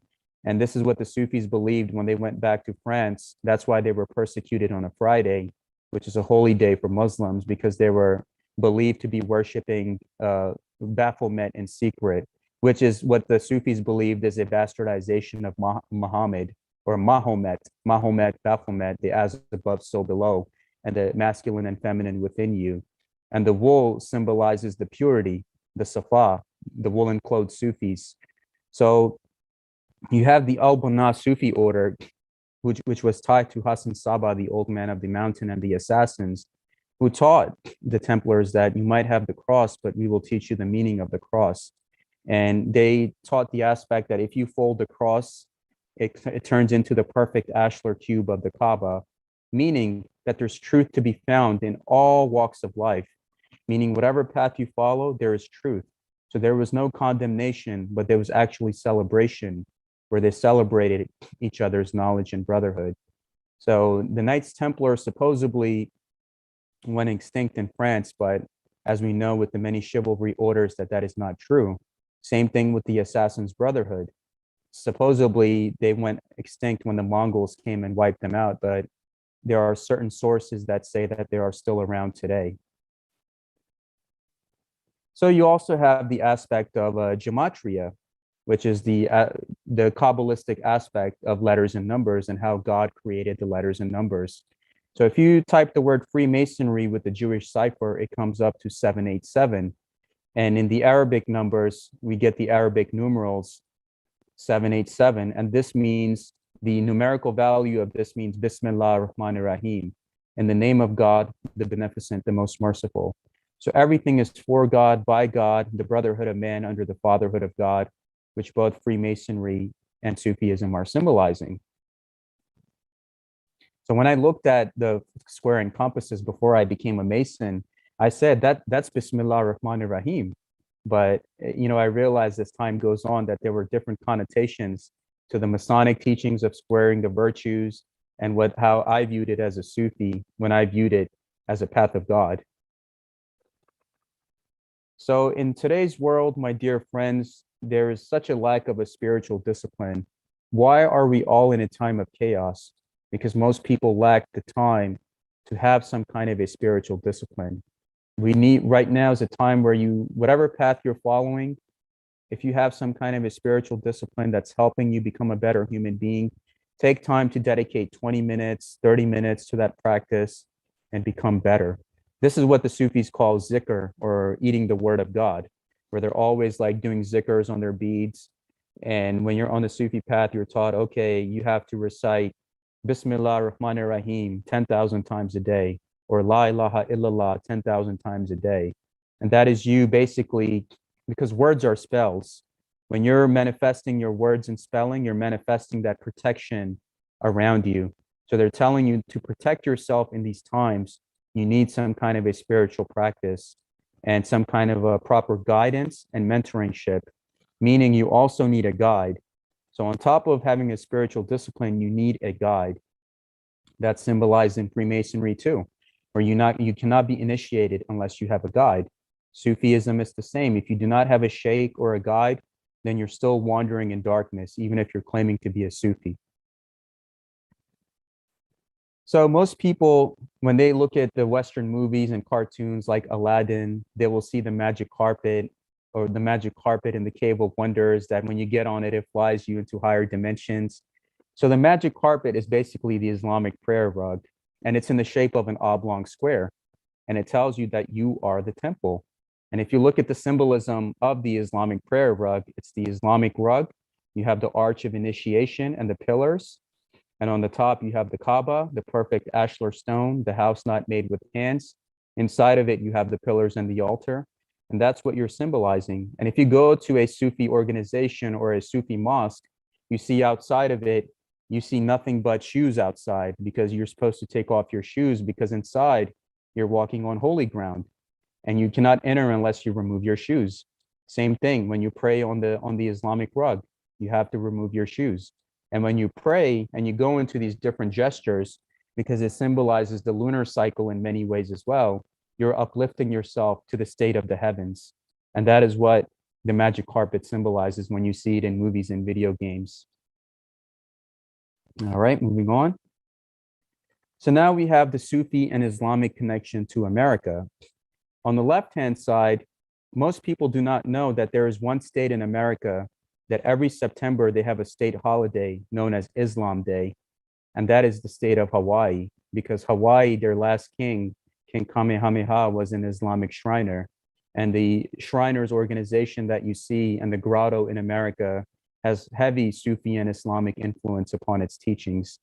And on the left-hand side, you see the Kingdom of the Banner, the Kingdom of Hawaii banner from the 1500s, 200 years before America's existence. And it shows two Moors wearing the red fezzes, holding the banner of the Kingdom of Hawaii. And also Morocco was the first country to recognize America post-independence, a Muslim country. And this is George Washington's letter to the Sultan of Morocco from the city of New York in December, late 1700s, which he refers to him as a great and magnanimous friend who had basically helped him in his journey in many ways, even though it's not taught to us in our history books. On top, you have Jamal al-Afghani. Jamal al-Afghani is referred to as the old man of the mountain. And he had also taught Madame Blavatsky as well, where they were in this Brotherhood of Luxor, and she referred to him as Serapis Bey. So Jamal al-Afghani was going around here and there as a Sufi master and Freemason, teaching the right knowledge of brotherhood, equality. And in this winter of 1882, 1883, he was in Chicago here in America with his disciple, Muhammad Abdul, who was also a Sufi master and Mason from Egypt.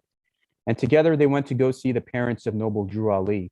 And Noble Drew Ali is the founder of the Moorish Science Temple of America, who established the quote unquote first official Islamic presence in America in 1916. So these hidden masters of the East had a precognitive knowledge that these parents will ultimately pass that teachings on to him. So this is what they did in terms of making sure everything got handled the way that it did. And even in the John Wick movie, if you see the John Wick, the third movie, you will see that the person running everything was a hidden master of the East who had the only power to get the assassins to leave him alone. And those individuals of the hidden hand still exist today in the Sufi aspect. Because most people who have the conspiracy mindset, they can Google Rockefeller family or Rothschild family, but the people that are really in charge of running world affairs, those are people you cannot Google. And that is basically the Sufi path is teaching you is you might live next to the person, but you don't know. So always be humble and respect everyone. So we're always taught in the Sufi aspect of brotherhood, of sparing each other's life. That is taught in Masonic lessons as well. When you see the American Civil War or you see the world wars in Europe, when Masons recognized each other as brethren, they spared each other's lives. And they even sat in lodges together in the, I believe, World War I. They were on opposite sides. So here we have Saladin and Richard the Lionheart. They were initiates of the same esoteric schools. Anytime Saladin would be in any kind of distress, Richard would relieve him. Anytime anything would happen to Richard, Saladin would relieve him. And they were always brethren on the level, and they were defenders of the faith, which is even why Saladin allowed Christians safe passage in and out of Jerusalem. And he protected their churches, their relics, and their women and children, because that is what the true Mason does. And that is the respect that Richard and Saladin had with each other. And this is a tradition that you see in the teachings of the American Civil War, the World Wars, where brethren on opposite sides, if they recognized each other, they were able to pass through areas unmolested. So now we have,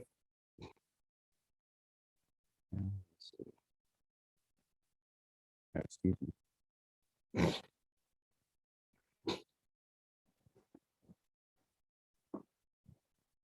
Oh, yes, excuse me. Sorry, got stuck for a second. So now we have the Knight of St. Andrews, which is in the ancient accepted Scottish Rite, which is a degree in Scottish Rite Masonry, and also the 17th degree, where you have the green symbolism of Islam in the back, along with the Knights Templar. And if you look at the 17th and 18th degrees and the 26th degrees of the Scottish Rite, or the ancient and accepted Rite, it shows you how Sufis and the Knights Templars interacted with each other, and how this balance represents the balance between Islam, the green, and the Christian brothers, and how there's the symbol of hope, how we're supposed to come together and relieve each other and love each other under the reverence of God. Same thing, the double-headed eagle. When the Sufis are praying, they say salam to the left, salam to the right, because God is in both directions. He's the Lord of the East and the West. So you must be able to gain knowledge from all aspects. Don't have bias for anything, whether it's Greek philosophy, Western philosophy, Eastern philosophy. The Sufis tell you to embrace everything as teachings from God and embrace it in your life, because it's all there to teach you allegorical lessons for your life. And of course, spes mea in Dio est, in Latin means my faith is in God. So the Sufi teaches you to know thyself. I searched for God and found only myself. I searched for myself and found only God. So it's telling you that what we know as the grand architect of the universe, in reality, there is no separate being that's taking place on this realm, whether it's angels, jinns, humans, animals. It's all this one being that's projected into these different life forms. So it's telling you to find God within yourself, find it in each other, and to love and respect each other. And if we have that realization that you and I come from the same source, my goodness, it would eliminate so much hatred and misconception in this world. So now we have the teachings of Muhammad, the widow's son, who says that all mankind is from Adam and Eve. An Arab has no superiority over a non-Arab, nor a non-Arab has any superiority over an Arab. Also, a white has no superiority over a black, nor a black has any superiority over a white, except by piety and good action. And what is being taught to us is take your hand for his hand and be with each other, brethren, hand in hand, as we are as Freemasons and as Sufis, to realize the essence that no one is above you or beneath you, no one is better than you. It's about the content of your character, not the color of your skin or what you look like, which is emphasized in both spiritual schools of thoughts. So on the left-hand side, now we have Masonic architecture. On the left-hand side, you have my home country of Pakistan, and this is the capital of Islamabad.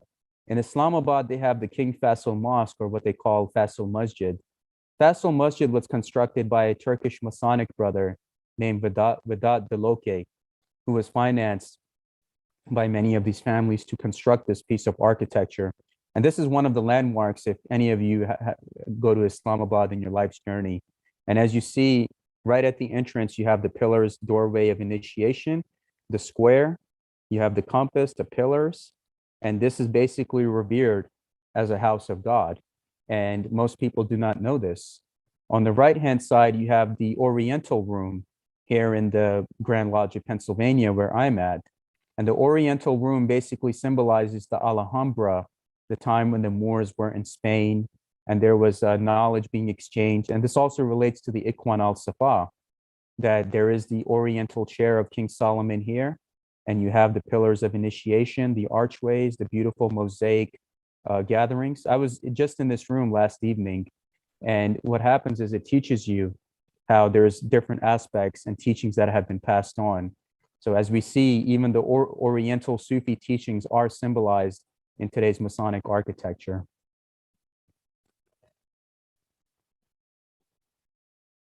So again, for the Sufi, it's about the rite of circumambulation, the pillars, the altar, the winged Sufi heart to fly to the graces of the grand architect of the universe, the magic carpet. But all these things that I've expressed, whether you're following Sufism or Freemasonry, and this is the blessing that I've been able to get because as somebody who's part of both Islam and Freemasonry, I've been able to eliminate many misconceptions in the Islamic community who had this misconceptions that Freemasons are worshipers of the Antichrist or devil worshipers. And I taught them that that is not true. You've been misled. And many of the Masonic brethren who had misjudgment of Islam, I've been able to eliminate misconceptions because what is our goal as builders and as Freemasons? To eliminate the doubts and suspicions in each other's heart and bring everyone together so we can be in the graces of the grand architect of the universe. So as I pointed out, whether you're following Sufi Islam or Freemasonry, it's not much of a difference at the end. Again, my brethren, I represent myself only. I represent no Grand Lodge statements or opinions, no Masonic authority. And I thank you for allowing me to be here. And all the images used are the rightful property of their owners. And this is for education and awareness. Thank you. I love you all dearly. And back to Brother David for Q&A. Wow, just splendid, just splendid. And speechless with the richness of information and so much similarities. Some of them are so obvious. Some of them just require additional explorations, definitely. And definitely there is a dimension to explore. And just amazing. Thank you so much for your time, for this wonderful presentation and this thoroughly prepared presentation. Just I've learned a lot. I knew some, I've learned a lot, and I go much more enriched today. And that's my I believe it's not my only personal opinion here. So let's go to Q&A session. There are plenty of questions already posted publicly or privately to me. So let's not lose time. I will just stop sharing the screen so we can have you on the screen. I'll just remind those who are here on the call to raise the hand, which is hidden under the reaction icon, so we can follow up in a due form. Those more than 20 who are following us thoroughly this almost 2 hours on YouTube, please use YouTube chat room to share your comments or questions, and I will pick them up for our speaker. For a second, Brother Salman, you will be muted because I have to enable everyone's microphone, and that's how it happens. So let's go. As we have a lot of questions, and I want to cover all of them, as long as Brother Salman can handle with the time. I don't know to what extent you have your obligations coming up. So if just keep your questions precise and focused so we can cover all the questions that are in the chat or in directly with the speakers, I mean the participants. So we go first to Denmark, to Charles. Charles, floor is yours. We don't see you, but we believe it's you. Charles? Can you hear me? Yes, now we can hear you. Okay, 2 quick questions and 1 short comment. I forgot. Hello? The star and crescent moon in Islam, what does it mean? And in the winged heart, what does it mean? I forgot.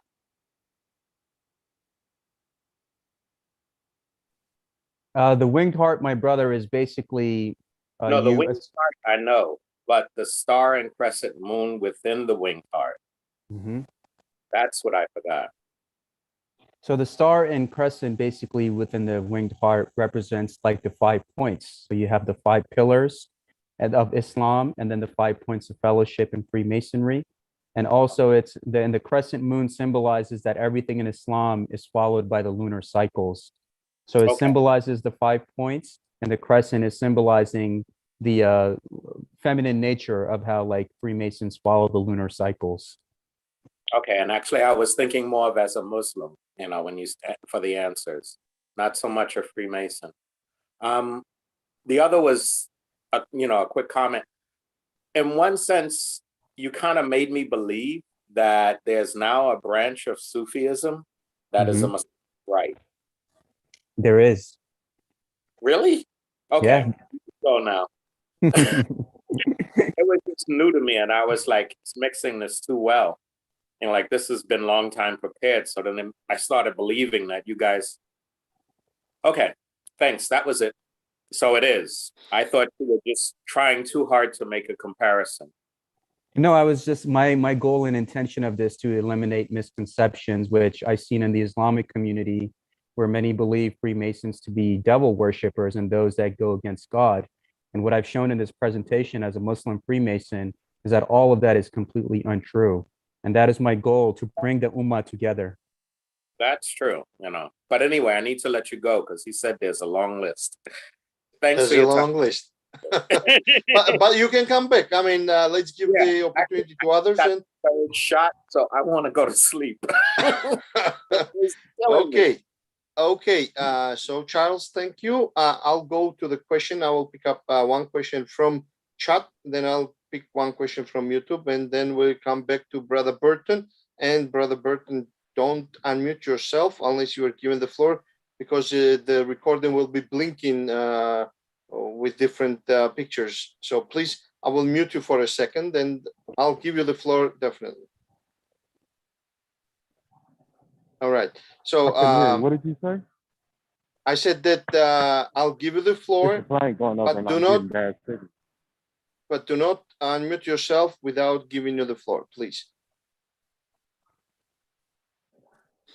All right. So the question comes from Carlo. Okay. Question comes from Carlo. The notion that we must choose our actions implies agency at some level. But the notion that we are all part of one fundamentally unified being that is observing and revealing itself, unfolding, I suppose, implies that there is no free will. I'm struggling to reconcile these two with one another. Are we truly free to choose the Masonic path, whether we choose it or not? Is that truly our choice, or just a grand architect of the universe interacting with his own self? Well, that's a wonderful question. And basically what the Sufi path is telling you, that sometimes you're thinking you're choosing a certain path, but it's that path that's actually choosing you. And you get put into different situations and things falling into place accordingly, like a sublime plan, when you relate the past, present, and future, thinking, who was I 5 years ago? How did I get to this point? And you realize, oh, because I met this person, I talked to this person, then it led me to this situation, it led me to that situation. So it's all part of the grand plan. So you do have free will, because both good and bad come from the creator, the black and white tiles.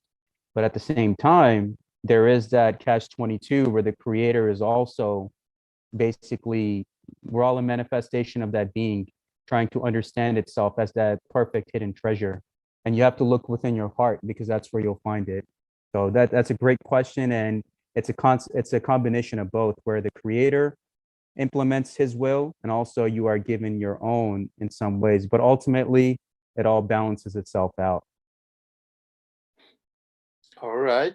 So, but I would follow it up by saying that to what extent free might be still free. We might, again, we are unified with the one, right?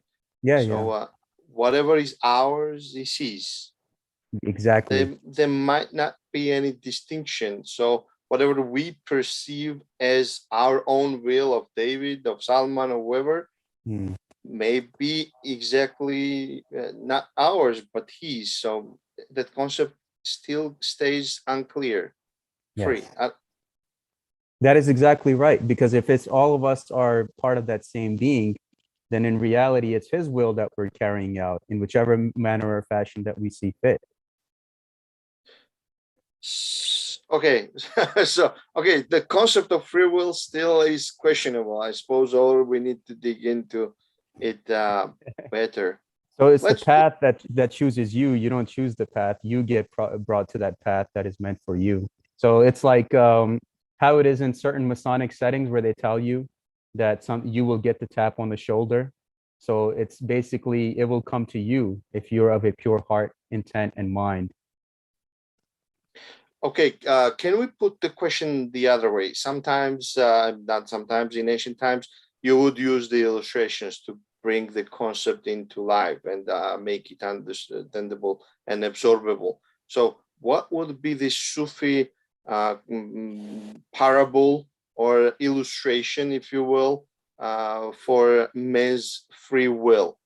If something comes to your mind at the moment, of course, you Oh can yes, skip the so question. with Maulana Rumi, who is the Grand Master of the Mevlevi Sufi order, the whirling dervishes, he gives the perfect example that when I searched for God, I only found myself, and when I found myself, I found only God. So whatever will is being carried out is the will of the Creator, and in Arabic, they say kun fayakun, meaning be, and it is. So when the Creator decides for something to be, it comes into existence. And that's exactly what the Sufis believe is we're here to let go of this world and to become one with their beloved. So it's Oh, the will of the beloved. okay, let's take that answer. Thank you. I'll pick the question from YouTube and I'll come back to the participants. The question comes from John Jones, Research Lodge number 147. That's the nickname on YouTube. The answer might be long, but you kind of try to elaborate as you wish. How is Sufi Freemasonry different?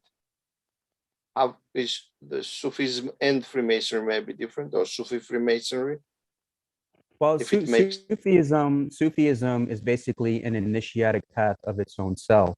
So whether any Sufi tariqa you join, you will go through these expectations of being initiated, being brought from darkness to light, being given different forms of knowledge where you once you pass a certain level, then you move to the next level and then the next level, all under the guidance of a sheikh or the equivalent of a worshipful master. If you join a Masonic lodge, it's kind of the same thing. Now, the number 787 that I pointed out in the Sufi lodges back in those times, they would have the numbers 787 written outside of those lodges. And there are many Sufi institutions that refer to themselves as lodges, such as the Bektashi or the Naqshbandi. There's so many different tariqas that are there that are the equivalent of lodges, having a master, disciples, brethren, students, and you're there for the same goal: eat, drink, fellowship, light, knowledge, do good charitable work. It's the same exact thing. All right, thank you. Let's. I don't see the hand of Brother Burton. He, I guess, changed his mind. So we go to the question of Alexander Peter Popescu. An awesome, enthusiastic, and very enriching and enlightening presentation. Very grateful. Please allow following questions. The first question would be, as far as I know, and as stated by Hamed Abdel Samad, Mauchanad Khorchid Ruth Koopmans, and others, Prophet Muhammad did not give rights to Jews and Christians, but persecuted them when the Near East was conquered by Islam. See how I would best answer that question without getting into any form of division Yes, is please. at what Prophet Muhammad taught was to love and respect Jews and Christians as your own brothers. Well, you have basically the covenant of St. Catherine's Monastery, because when he was being persecuted by the pagans in Mecca, it was the Ethiopian Christians who gave him refuge against his enemies. So we're taught to love and respect our Orthodox Christian brothers, our Jewish brothers, and we're taught to have this reverence. But ultimately, see, we go to the human question. It's not the scriptures or the teachings that are wrong. It's the human ego and perversion that after the death of each leader, you have those that want to maintain their power. They want to divide it into Sunni, Shia, or they want to believe this or that. They have their own perceptions on how they want to pursue their agenda. While in Islam, you're not being taught to be any of that. You're just being taught to be a believer, believe in the messenger, believe in God, do good for yourself and others. So those that did that, anyone that hurts Jews and Christians and claims to be Muslim or Sufi, they are not. They are serving their own hubris and their own ego. Just like you have those that take the title of religion and they tell you that I'm better than you because your God and my God. But see, anything that's division, you're falling into the aspect of ego and the shaitan, which the Sufis tell you, you must not fall into the clutches of the shaitan, or you will stay stuck in this realm. So we must look at the teachings and not the perpetrator. Thank you. Answers taken. Let's pick one question from YouTube, and it comes from Greg from Philadelphia, I suppose. Greg PHL. Did I understand you correctly that one can be Christian and also be initiated as Sufi? I thought one had to be Muslim to be Sufi. No, that's incorrect, Brother Greg. And to be a Sufi, you only have three requirements: to believe in a supreme being, no compulsion in religion, and to be a good man, one who is properly vouched for and vetted, and one who has a pure heart. The same initiatic requirements for Freemasonry. Now, there are so many Sufi tariqas, even in Philadelphia, you can reach out to. And they will never tell you, Greg, you are not welcome here because you're a Christian. And we go back to the 9th century with the Ikwan Al-Safa and the Knights Templar and Christian Rosencreutz all studying with each other.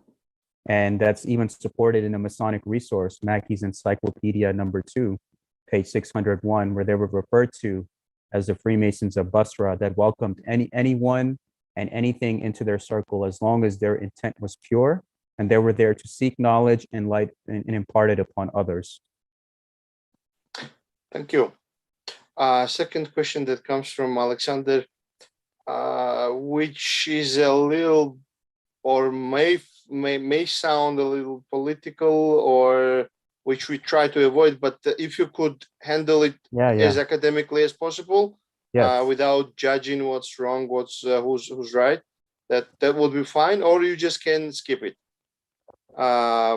Taking into consideration some assumptions which we try to break here, but people might be still sensitive to it. So the second question is, how is the relationship between Sufism, Islamic Freemasonry, and fundamentalism, fanaticism, Islamism, Judaism? As far as I know, Sufis are persecuted in Muslim countries.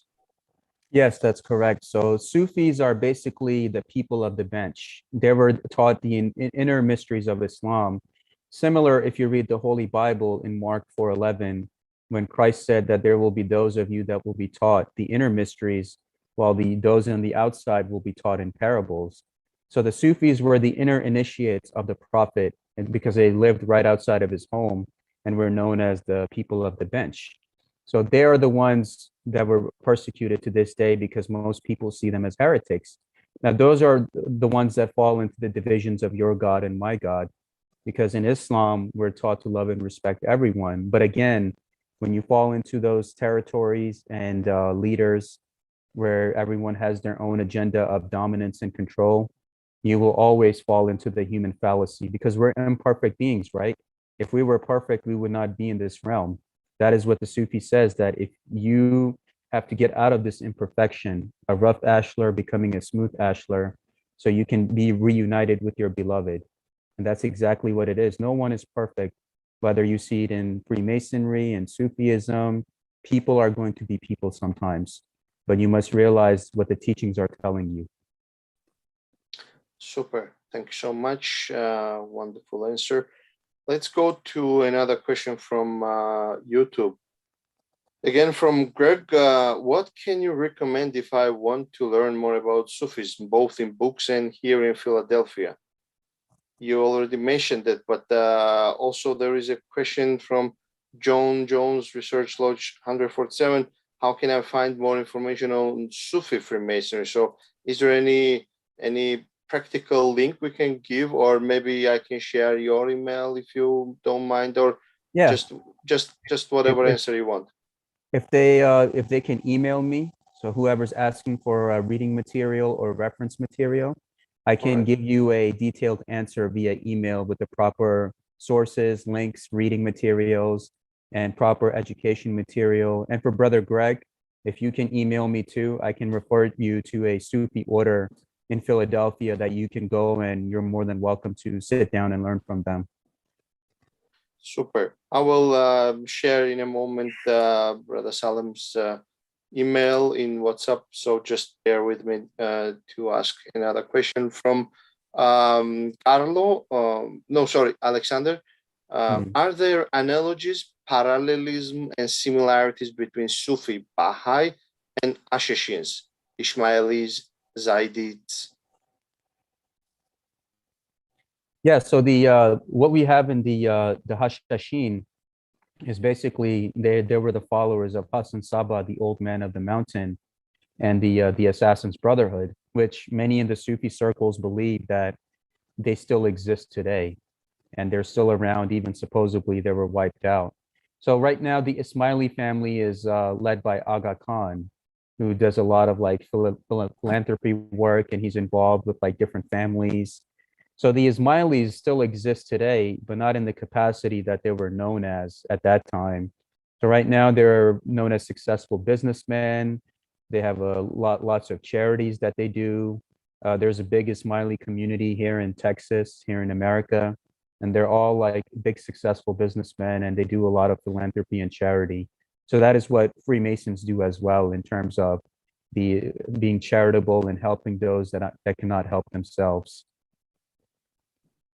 Super. There's another question that comes from Siva Subramanian, which has been partly covered already in your answer, but maybe this could be a different angle to respond to. How does Orthodox Islam view Sufism? Does traditional Islam encourage or even tolerate Muslims embracing Sufi Islam? Yes, that depends on the individual that you're dealing with. So if you have someone that's educated in Islam thoroughly, he would tolerate Sufism because he realizes they're trying to exemplify the Prophet Muhammad. Now, what happens is when you go to these tribal lands, let's say you go to Pakistan, Afghanistan, certain parts of India, what happens is those people are mixing a lot of the cultural values and traditions with Islam. So if you see anything that takes like any kind of a honor killing or a crime that takes place, that is a cultural crime. That is not an Islamic crime, because in Islam, the woman has the right to choose her husband, the right to divorce her husband, to start her business, and to do all those things that a woman is given her divine rights to, because the moon is the symbolism of the moon, the divine feminine. So you're taught to honor the divine feminine in Islam, but when you go to these different parts of the world, they're mixing their cultural values and crimes with Islam. And most people that view it on the surface thinking that this is what Islam teaches, but that is not true. So those that are educated, they know how to separate the right from the wrong. So the ones that are educated, they accept Sufis. The ones that are ignorant, they view it as a heretical group. I see. Thank you for the answer. There is a question on YouTube posted, which might be rhetoric, rhetoric, Mhm. in the nature. But for the lack of my knowledge in some nuances, I still will pose it. But you decide how to answer. Ben Tai is saying, "Love you, brother." But which Quran are you reading? So, is there any other versions or translations? I don't know. So that's why it could be rhetoric. Like, he might Yeah, be that's so amazed about what you're saying. see, unfortunately, I love you too, brother. But unfortunately, what we have seen in the Western world in the last 20 years is you have now I have to go there. The media has played a role in creating divisions amongst people, and the media has played a role in fear-based mind control. Because what benefit will they get if all of humanity comes together as one? They want to put that poison in your mind day after day, that there's crazy Muslims out to kill you. You have so many Muslims, even in my street where I live, in my neighborhood. There are Jews that live here, there's Christians, there are Orthodox Christians, Armenians, white, black. I live with them peacefully here for the last 20 years. The Quran tells me to love thy neighbor as I love myself, as I love my family. So those that are going against that, they've just been fed that poison, who I call the agents of chaos. And mind you, the agents of chaos also exist in all races, religions, countries, and groups of the world, whose agenda is to create divide, not bring unity. And anything that's bringing disunity of any kind, that is not of God, that is not of true Masonic principles, that is not true Sufi principles. And I hope that answers your question, and I wish you well. Thank you. There is another question from Alexander. Can one say that in periods of more Occidental and the Western or liberal, enlightened, progressive colonial influence in Ottoman Empire and in the Muslim world, Sufi Islamic Freemasonry has been more free than in times when anti-Occidental and anti-European and anti-American tendencies were dominant in the Muslim Arabian world? Mhm. So what we say is in the Sufi aspect, they always teach you to be a free thinker. And again, we have to come back to who benefits from this aspect of the world being in war and division all the time, right? And if you look at the nature of the world, majority of the wars or crimes committed against humanity were for natural resources, like King Leopold going to Africa and massacring millions of Africans for rubber. Does that mean that all Europeans are evil? No, that is not true. That is the action of one man, right?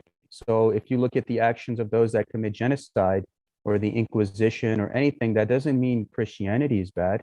When I came to this country, I was 5 years old, and right above my street, there is a church. I went to the church, I made friends with the Christian community, I read the Bible with them. On the same day, I had the Quran classes. I went to go read the Quran. Then in this, they have a Sikh temple here, the Sikh Gurdwaras, who serve food to the people twice a day. And in their temples, they serve food to the people. And I realized everyone is teaching you the truth in their own way. So there's one mountaintop, and there's so many different ways to get to this mountaintop. So who's putting this poison into the hearts and minds of the people? So, about your God and my God, or your belief or my belief, he, she, they, them, or this or that. You have to get out of that. Otherwise, you're going to stay stuck in this realm. That's what the Sufi is telling you. You have to detach yourself completely from this world for you to become the fakir and to be in graces with the beloved. So I hope that answers your question. Thank you. We have a few questions from Brother Khalid. Dear Brother Salman, thank you for your lecture. I have a few questions that I hope you appreciate. Could you please comment on the concept of justice in Islam, Sufism, and Freemasonry? So in Sufism, we're taught to resist against evil, defend those who cannot defend themselves, and to resist evil and wickedness wherever you may find it. And this is what we see, even what Martin Luther King said, Dr. Martin Luther King Jr., whose holiday just passed by. And he said that those that are silent, they're complicit in the atrocities taking place. So Sufis are taught that even if my life comes in danger, I will protect the life of a brother and his family. And if I see injustice taking place, I will stop it. the Freemason, whether they're following Greek philosophy or Templar teachings or anything else, they're taught to respect everyone, as all the claims of the household of the faithful, they have a claim upon your kind offices. And there is much truth to that. Everyone that is of the household of the faithful, Jews, Christians, Muslims, Hindus, Buddhists, we are all one. And everyone has a claim upon you. And your job is to relieve distressed mankind. So if you see anyone, whether in Sufi or Masonic organizations, that are silent in the face of atrocities, or just to protect their title or rank, then they don't understand the real picture that's taking place. So I hope that answers your question.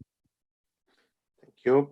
Can you share some of some of the physical aspects of Sufi practice, such as dance or hand signs? Oh, sure. So in Sufism, you're taught to focus on breathing. And one Sufi master that I asked is, what advice can you give me for my life? And he says, Salman, the greatest advice I could give you, just breathe. Because if you have that breath of life, you have everything connected with you. So everything the Sufis will be like this. La ilah ha il lal la. So everything is about breathing and la ilaha illallah, meaning that God is the only reality. Let go of the pettiness of this world, its divisions and egos and materialism and fighting with each other. What good has it done any of you? Why don't you try coming all together and see if that helps you? And that's what the Sufi path teaches, is just breathe, contemplate, and the importance of having a guide and a sheikh and spiritual a practitioner, having a practice, meaning if you recite La ilaha illallah 10,000 times a day, or if you recite Bismillah Rahman Rahim, that is the equivalent of a Christian brother who can recite the Hail Marys or the Lord's Prayers 100 times a day. That will create the same level of protection around you, because your words are spells and you're manifesting that protection around you when you say those prayers and spiritual practices. So in whichever path you're in, do that and do it diligently. Any hand sign that would be interesting? No, I cannot reveal that. Okay, okay. So Just like Freemasonry. It's for recognition of each other. Yes. Okay, thank you. Could you comment on the idea of shirk? Mm-hmm. So the shirk is basically saying, it's telling you to not be idol worshippers. So it's telling you with the shirk is basically, if you're following the true nature of the supreme being, you're not associating anything with that supreme being. So your complete trust, as in Masonry, it tells you to put your complete trust in God. And in the Sufi aspect, they tell you tawakkul, the Arabic term, to put your full trust in God. Meaning if you're associating any talismans or any like bracelets of protection, like those kind of things, then you're believing God will not protect you. You're putting your faith in that talisman more than you're putting in God. So that's what they mean by shirk. Don't associate anything with the blessing you're already getting. Because if you have your complete trust in God, then what danger do you have to fear? Thank you. There is a question from YouTube again, and that is, are the Druze part of Sufi community? So the Druze are a secret group in, I believe, in Lebanon or Syria, around that area. Yes, So exactly. the founders of the Druze were Sufi sheikhs, but the Druze kind of went off into their own philosophy, meaning they teach Greek philosophy, they teach Neoplatonism, have Islamic symbolism, and they are a tight-knit group, meaning if you're born within the Druze, you have to marry a Druze. You cannot go outside of that circle. And there are certain levels of initiation even in the Druze society. And I've done a YouTube lecture on this for my channel, where what happens is there are certain levels of knowledge that you're taught, but once you get to a certain level, then the priests of the Druze initiate into you a higher path. And you have to give an oath of secrecy, meaning only that are the Druze they know. Nobody else knows, because they're such a secretive community. They also have a Druze community here in Philadelphia that runs a few restaurants, and the food is good. They're very nice people, and I always had good interaction with them. And the Druze are kind of the same Sufi philosophy: let go and let God handle it. Live and let live. Be nice to me, I'm nice to you. You're my neighbor, I'm your neighbor. Those kind of things. And the Druze, their original founders were linked to Sufism, but they branched off into their own way of life and philosophy. Super. Thank you. We have Brother Hashu with the hand raised. So floor is yours. We go to London. Thank you, David. Brother Salman. Greetings, my dear brother and greetings, elder. greetings. I So love you. I love you dearly. And in the beginning, I dedicated this presentation to you. I love you for that. And I love, as I know that you are a very intelligent young man with high hopes for the world, but you tread it and you walk on stone and you walk on thorns and you still walk the path. So Yes. well done. Well done. Thank you. Thank you. It's a beautiful presentation you did. It's creates a ethos of love and unity, and to think of others before you think of yourself. Yes. One of the things that you may, I don't know if you have another presentation or not, or whether is that there is no part in the presentation representing anything about women and how women fit into Sufi philosophy. And it's because we have women Masons and women form 50% of part of the world. So how does that fit into the whole concept or ideals? Sure. So the Sufi path that I follow, Brother Hasu, is the Fatimiyya Sufi order. And the Fatima is basically the daughter of the Prophet Muhammad. So the Sufis basically give reverence to the divine feminine. So just like how in Freemasonry, you have the concept of female Masons, in Sufism, you can have a male Sheikh or a female Sheikha. They refer to her as a Sheikha. She can also start her own community, initiate both men and women who would like to come into her leadership.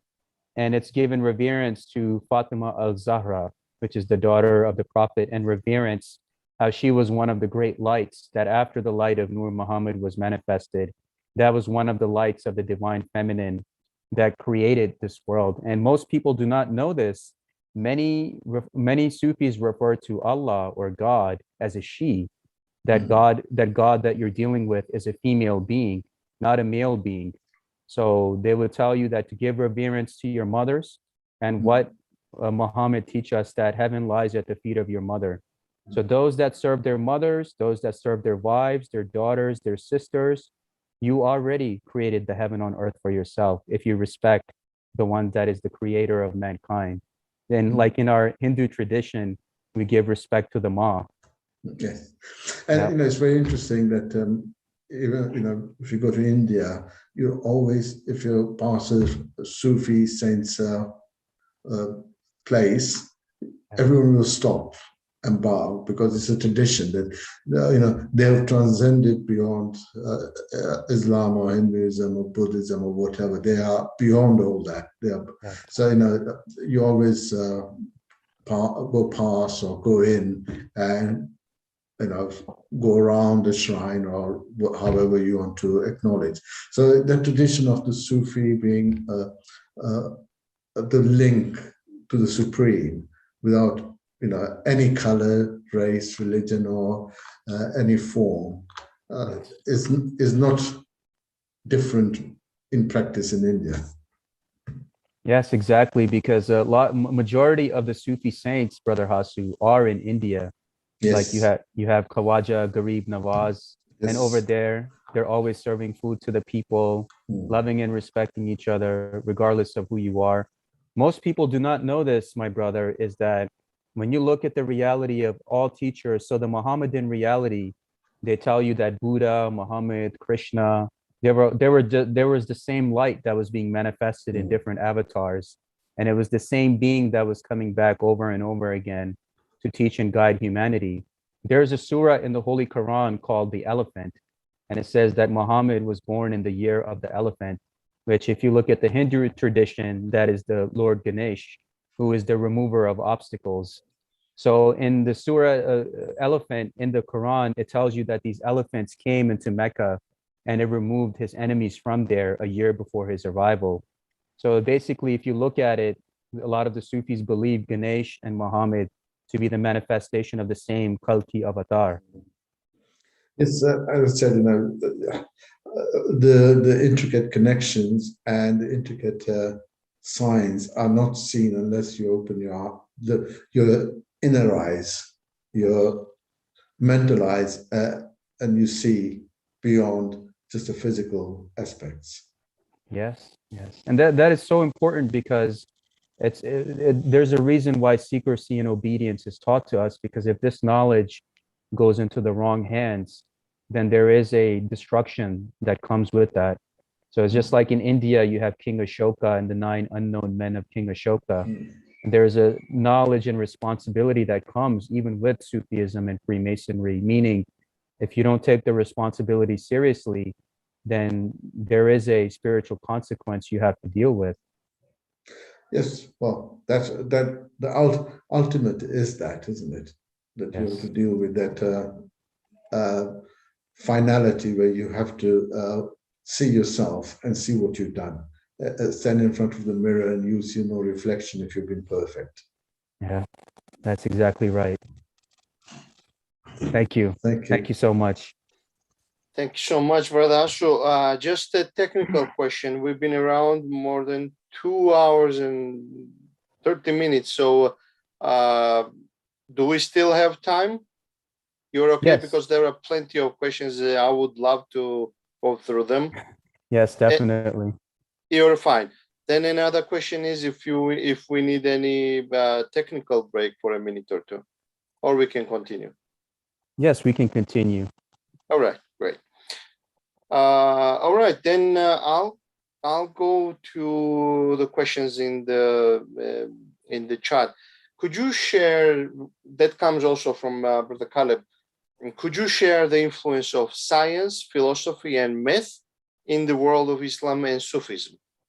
Oh, yes. So if you look at algebra and advanced mathematics come from the Sufi traditions. So, and you have astronomy, which are all named after Arabic stars with that illustration that I pointed out. And the sciences, you have the chemistry. And there's so much, Brother Caleb, so much occult knowledge and occult literature in Arabic that has not been translated properly into English. It's still out there and it needs the proper translations. Even what we see in the occult world with the Simon Necronomicon, you have many of it traces back to Abu al-Hazrat, who was known as the one-eyed mad Arab. And a lot of those teachings of the astronomy, algebra, the jinns, the ifrit, so many of these things are tied into those teachers and beings that have existed. And still to this day, you have many Arabic translations and Persian translations that have yet to found its way to the proper source, so it can be put out there. Even with H.P. Lovecraft, you have the concept of Cthulhu, and Cthulhu comes from Arabic, Al-Cthulhu, the deserter and the forsaker, which H.P. Lovecraft, most people do not know, was a secular Muslim, and he gained many of his inspiration for his Lovecraftian mythos from Islam and Sufism. And I did a whole 7-hour presentation on this on my YouTube channel to go into very, very deep details. All right, and definitely when I will be asking you a question, you might share the link to your website as well in the public chat, so people can enjoy the recordings that you are referencing here in your responses. Yes. So another question from Brother Caleb is, can you share a Sufi or Islamic perspective on the idea of the Mahdi or Mahdi, romanized Al-Mahdi, meaning the rightly guided one? So the Mahdi, what Islamic tradition refers to him as, is this lost Imam who will come during the end times to save and guide humanity. And the Mahdi is basically a hidden imam that when the world goes into so much severe chaos, because how the good forces of this world operate is they will never interfere in humanity's evolution unless there is like a severe need for them to do so. So they are just observing humanity, and they have no concern with what we're doing because we have our own problems we need to deal with. So they only interfere when it's absolutely necessary to our survival. So the Mahdi is from that same concept, the hidden imam, who together with the prophet Isa, who we refer to as Jesus Christ, together they will come in the end times and destroy all the evil in the world. And there's going to be 1,000 years of peace. And that is how the aspect of there's going to be a battle that will take place one day. On one side, you will have the good, and that will consist of people of all races, religions, countries, and groups of the world. On the other side, you will have the evil, and that will also consist of people of all races, religions, and groups of the world. So it will be a battle between good and evil that will take place one day, and these hidden imams and these hidden teachers will come, and they will interfere and help humanity when humanity is in a position to not help itself.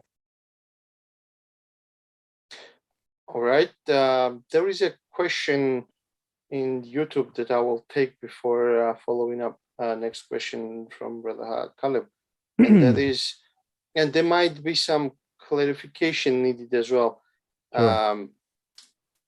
John, Research Lodge number 147, is asking, are the initiations of Sufi Freemasonry the same as it is for Freemasonry? So maybe, is there any Sufi Freemasonry? I don't think so, right? Yes, there is. In Turkey, they have the Bektashi Tariqa. And in the Bektashi Tariqa, what happens is the initiations, like Okay. without saying anything further, since this is a public platform, Yep. those that are Freemasons, and when you see the Bektashi initiations, it's no difference. It's the same exact thing. We actually had one lecture from a brother from Turkey last year, who explained some parts of the initiation ritual as Bektashis do in Turkey. It was Yes. very interesting. A lot of similarities. I don't know if Brother John, if you can rephrase your question. To my understanding, the logic of your questions, I understood that you may be thinking that there is Freemasonry, which is Sufi. It's not Bektashi you are asking for, I suppose, but the Freemasonry which follows Sufism in their rituals. So that might be present in the United States or not. I don't know. So I just wanted to clarify the question. Yes, Freemasonry and Sufism have a lot of similarities, but Sufism is something a little bit different. Freemasonry is own path, as you said. Bektashi is another part of which correlates a lot with Sufism. Druze also correlate with Sufism, but still the own path. So that's why I just want to make it clear. There is no Sufi Freemasonry in that sense, that there is like recognized Grand Lodge, which kind of works under the Sufic rituals or something like that. No, Not. there's nothing like that. In Sufism, what they have is the tariqas. So you can be a Naqshbandi, you can be in Chishti, you can be in Inayati, you can be in Bektashi, you can be in Fatimiyya. So just like how you have different grand lodges all over the world, exactly. These are the different jurisdictions.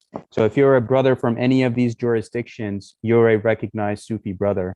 So meaning if you go to another Sufi jurisdiction, let's say if I'm Fatimiyya and I go to a Murid Sufi order in Senegal, West Africa, they will accept me as one of their own and vice versa, because we recognize each other with the same practices. That is the same in Freemasonry. Those that are following the ancient landmarks of the fraternity, they are recognized as regular and recognized. Those that are not, they are clandestine. So yeah, that's the distinction I just wanted to make clear for Brother John if he thinks that there is kind of Sufi Freemasonry in that sense. Sufism is its own dimension with its own families within, as you already explained. All right. If I'm understanding it incorrectly, you just rephrase, please, and I will pick the question again for Brother Salman. There is another question again, Caleb. Could you briefly discuss or emphasize the importance of submission and peace? Yes, so thank you, Brother Caleb. That is a beautiful question, and I thank you for asking that. So submission to the will of God. So that is basically Islam. So the Muslims believe that whoever submits to the will of God, he is by definition a Muslim. And that can be anyone who submits to the higher power. And the Sufis believe in the same thing, to submit to their beloved and let his will be done, kun fayakun, meaning that we're in this human life, this short human life, and we have to do the right thing with the time that's been given to us, which is exemplified in our Master Mason degree as well. If we're always resisting, if we're always not taking the counsel of our brethren who are there to guide us when we make mistakes, or take the counsel of our teachers and mentors, then we are not following the aspect of the submission, because Almighty God cannot appear to you physically in his own form. He will act through different people to guide you and teach you and to bring you to the light and destination that you're meant to get to. But if you resist any of that, that is also failing to submit to the will of God. So that is why they tell you to get close to God, you must honor your Sheikh. To be successful in a Masonic lodge, you must honor your worshipful master and do the proper work that is there to be done so the lodge can sustain itself. So it's all about submitting and not being a rebellious devil. All right, thank you. And Caleb's, he says, final question. His questions are always very thoughtful. And the final question is, would you be willing to give future lectures on Sapere Aude on other subjects such as Moorish science and converts to Islam, Sufism, such as René Gugnon and Titus Burkhardt? Sure. Again, thank you, Brother Caleb. And as I said in the beginning, that this presentation is dedicated to Worshipful Brother Hasu Joshi, Worshipful Brother David Chichanatse, the Brethren Distinguished of Sapere Aude, Sheikh Wahid Azal of the Fatimiyya Sufi Order, and Right Worshipful Past Grand Master S. Eugene Herod, 33rd degree here in Pennsylvania. All of them who have played a pivotal role in my Masonic and spiritual journey. So I can come back as many times as deemed worthy by my peers and brethren, because when we're deemed worthy by our brethren, that's when we are considered as a worthy brother. So however many times Brother David would like me back, the honor would be mine. Definitely, invitation is already extended automatically. So we'll discuss some logistics and possible titles, including these two, or whatever has been just suggested by Brother Caleb, and we'll update our calendar respectively. There is another question, which is more common. Siwas Ubram Manyan is saying that the slide that shows Sufis, Templars, and Hashishins together makes a fantastic claim that they are all they all learned from one another from the same mystery schools, as Brother Salman said. Isn't it a fantastic claim? Please tell us the basis for this inference. Mm-hmm. So basically, at that time of the Crusades, when the Knights Templar were in the Holy Land, it was basically, many of it was to study knowledge, and the Hashashin had the same goal as well, to be basically at one time they would adapt to any situation that was given to them. So at certain times, the Hashashin and the Knights Templar, they worked with each other. At certain times, they went against each other. So this is portrayed in like the Assassin's Creed video game, but like in a fictionalized setting, where it shows like Masonic and Templar and Sufi symbolism in its video games as well. But that's what they said, that a lot of these orders supposedly went extinct, but there, you have these rumors that technically they still are around today if you know how to look for them. But in reality, they all studied with each other. And even if we see in Mackey's Masonic Encyclopedia, and Albert J. Mackey is referred to 33rd degree as a great Masonic historian, and all of his encyclopedias, including the second edition, page 601, refers to the Freemasons of Basra, Ikwan Al-Safa, which predate 1717, who were already teaching all of this knowledge about the sun, the moon, the worshipful master, and all of these things about the different ranks and what you have to do to get through those ranks, and the work that you have to put in your spiritual and esoteric knowledge. So all of that is already there, but you have to look at the proper sources, because sometimes you will have those that will have their biases or those that will not want to cover certain subjects. But as Masons, we are taught to be seekers of light, as we see in the Masonic double-headed eagle, whether the knowledge is coming from the West, from Greek philosophy, whether it's coming from the East, from Sufi or Hindu philosophy, Vedic philosophy, even what Albert Pike in Morals and Dogma gives so much reverence to Buddhism and Vedic philosophy in his book. He even refers to Buddha as the first Masonic legislator who was able to bring all of the caste systems of India together. So anyone that's promoting the unity of brotherhood and mankind is a promoter of Masonic principles, and they are given regard as such. Just like how you have a Grand Master who can make a Mason at sight, because the real initiation happens from above. The Sufi Grand Master also, when he looks at you with his nazar or with his vision, can also initiate you on sight. So those that have that blessings upon them, they are able to do so. So it's up to you to make that connection, because at the end, if everyone thought the same, this world would be a boring place. So we're all learning from each other as free thinkers. So I will have my perception, the brethren will have theirs. But at the end, as Freemasons, we're here to have discourse so we can become better in our knowing, understanding, and thinking. Thank you. They've been asking on YouTube your link to your YouTube channel, which I shared with their permission, which is public, right? Yes, So thank you. anyone can kind of enjoy. So yeah, on please. YouTube, my brother, if they go onto the playlist, so go to my channel and go to the playlist section. And on the playlist section, I have two playlists. One is Islam, Sufism, and Freemasonry, which is a collection of 33 videos and lectures that it took me about 2 years to put together, including about different Sufi teachings, about even my home country of Pakistan, how it was created through Masonic principles and influence, just like how America was created through Masonic influence. And the second playlist I have is Masonic education, which is over 100 videos that I made exploring Masonic principles with Sufism, Hinduism, Buddhism, Shintoism, Kabbalah, all the traditions and philosophies that are there, to compare that, you know what, everyone is teaching you the same exact thing. Whatever I came across, everything was teaching you the same thing. It's all a code of conduct, and it's all teaching you to be a good human being in whichever teachings that you're following, with whatever name that it's associated with. It's all one divine ultimate truth. Great, and thank you. The participants have been asking if you could kindly share your presentation file in PPT, if it's okay with you, because some of the authors kind of oh sure, it's up just to you. Please send me an email and I will send you the PDF presentation of what I have presented here. Yeah. All right, thank you. Or you can share it with me as well, and I can share whoever requests. Understood.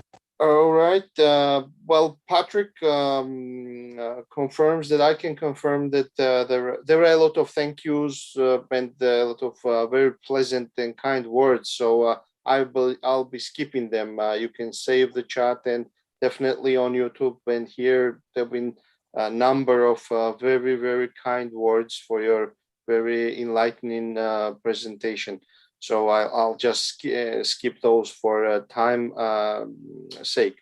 Patrick is saying, I confirm that there are Knight Templar preceptories under the Great Priory of England, and etc., all whose meetings are dictated by the faces of the moon. This can be seen in the annual Liber Ordo Templi. So that's kind of a reflection of what you've been commenting. Yes. Just an idea which comes from Brother Siva Subramanian that would have been, it's like a feedback to improve your presentation, would have been better, even more and even more informative if the presentation started with 1 or 2 slides on the history of Sufism, a few slides on the fundamental tenets of Sufism, and then went on the relate to Masonry. So that could be. Oh, sure. I can answer that question for our brother now. So the Sufis were basically mystics that existed since the 5th century, even before the time of Muhammad. Just like how you have Gnostics that existed before the Christian tradition, these were mystic teachers who had already existed in the Near East at that time, and how they believe everything till the time of the Sumerians up until Islam and beyond was Sufism in continuation, being revealed in degrees and stages, just like how Masonry is.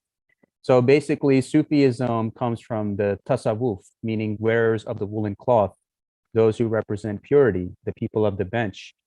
And their history is basically what I covered with tawakkul, tawheed, taskiya ul-nafs, purification of the heart, and to basically be in union with the supreme being, with your fellow man, with your neighbor, and the principles that what you express on the outside, you have to express it on the inside. So yeah, it's nice. You pray 5 times a day, you read Quran and all that stuff. But if you're cheating and lying to people, and if you're hurting people, then none of that counts. That your connection is severed with the Creator until you make your heart pure. And that's why the symbol of the Sufi, you see the winged heart, because it tells you to give your heart to the heavens, give your heart to God, and eliminate all impurities of your heart, and make it a better person, make yourself a better being. And even if we see in many traditions, even Aleister Crowley, when he was in Egypt, there was a certain portion of his life where he studied with Sufis. And when he recited Surah Ikhlas from the Quran, he was instructed by the Sufi Sheikh to recite it 100 times. And after that, a gateway opened in his heart, which he got the inspiration to write the Book of the Law. So Sufi prayers and initiatic ceremonies are very, very powerful. If you recite certain surahs of the Quran like 100 times or 40 times, it opens up chambers of your heart, because the human heart right now is the most thing that's under attack, and why we must protect our hearts and connect it with each other in times of great division and chaos. So the ultimate goal of the Sufi, purification of the heart, that is their main teachings. Super, thank you. That definitely adds into the presentation. So, brother, what should be content, and just one of the comments which I think should be in the recording. Shanmugam Subia.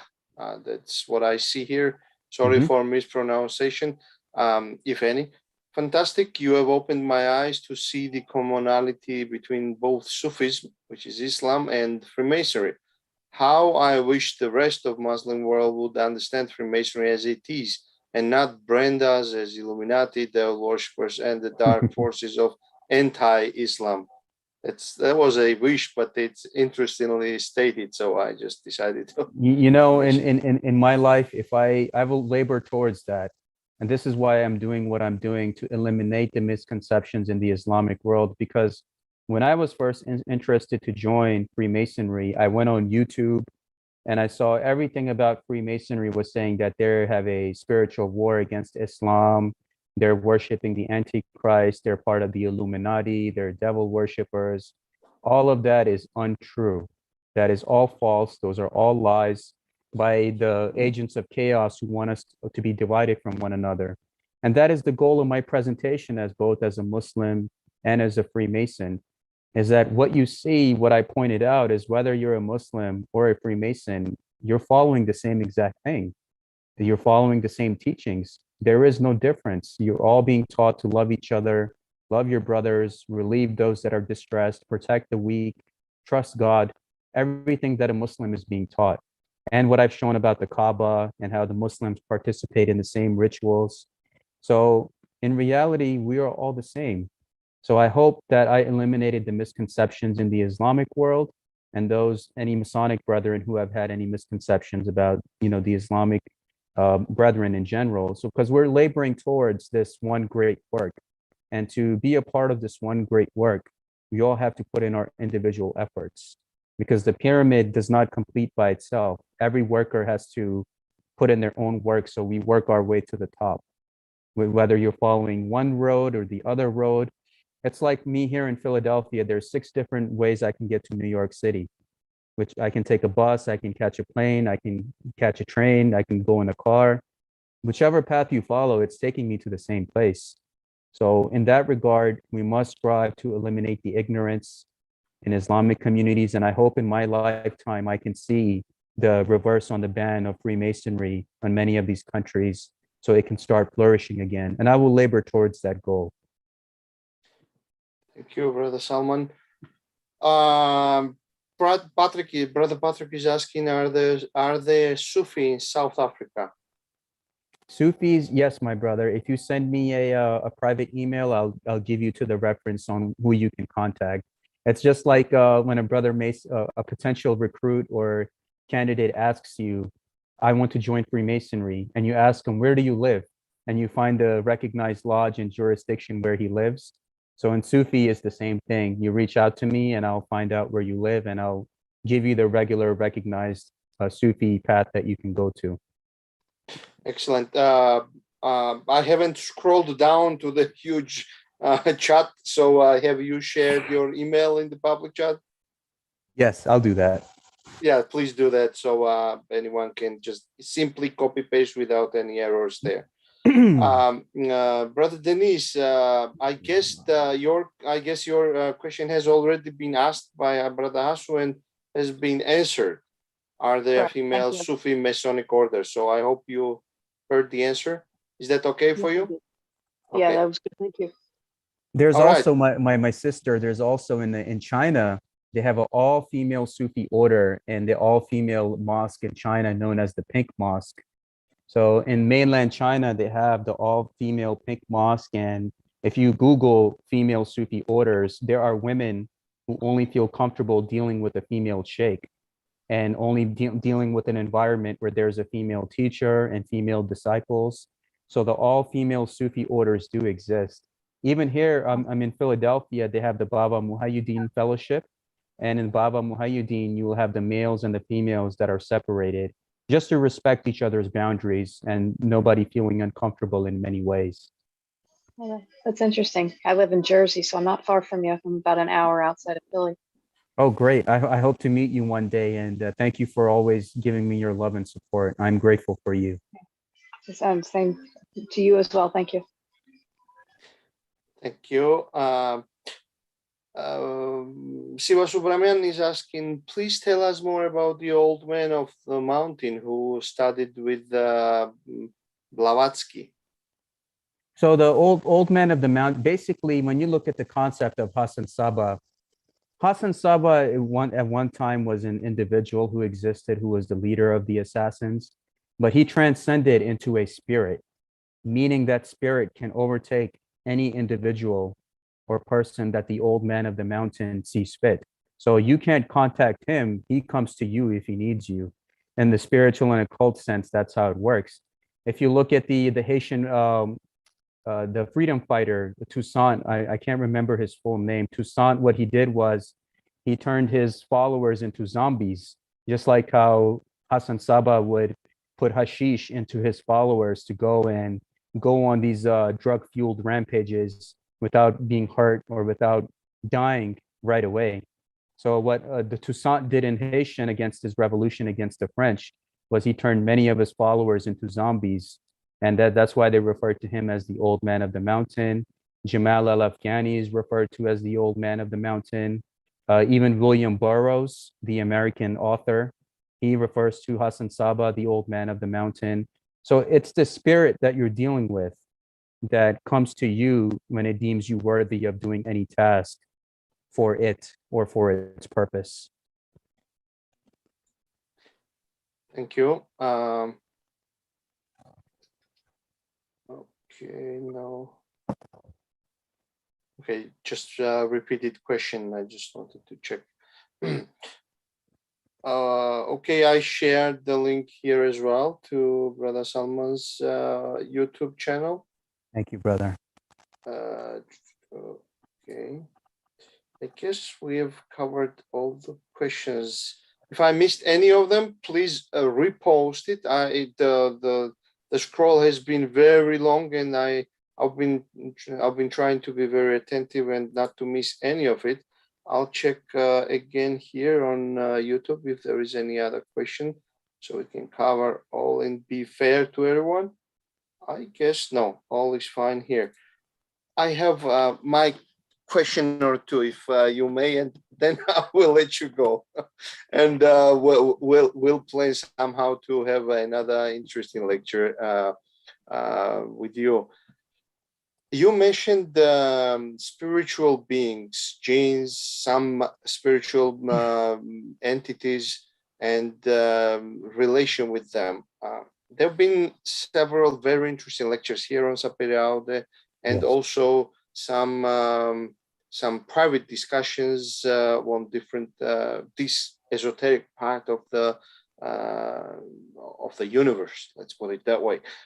My question is, can you elaborate a little bit more about the spiritual realm of how Sufism takes it? What is the hierarchy?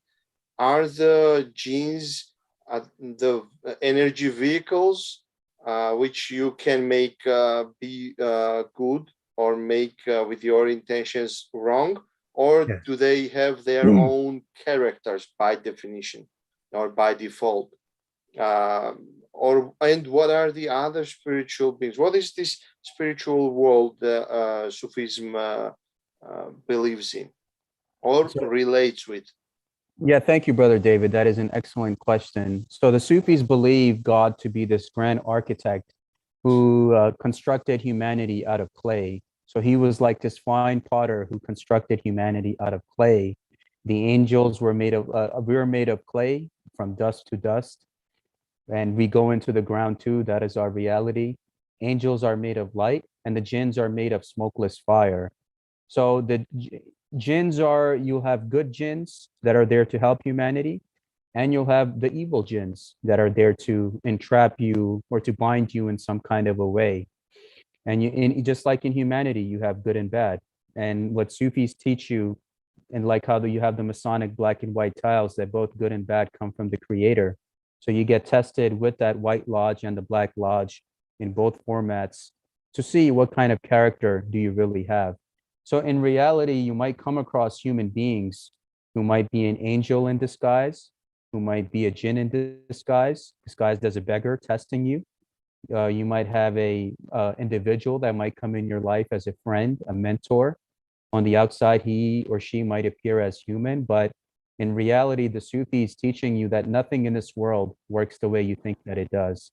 What your 3D naked eye is showing you, there's so much going on around us. Everyone's asking, where are the aliens? Where's everyone?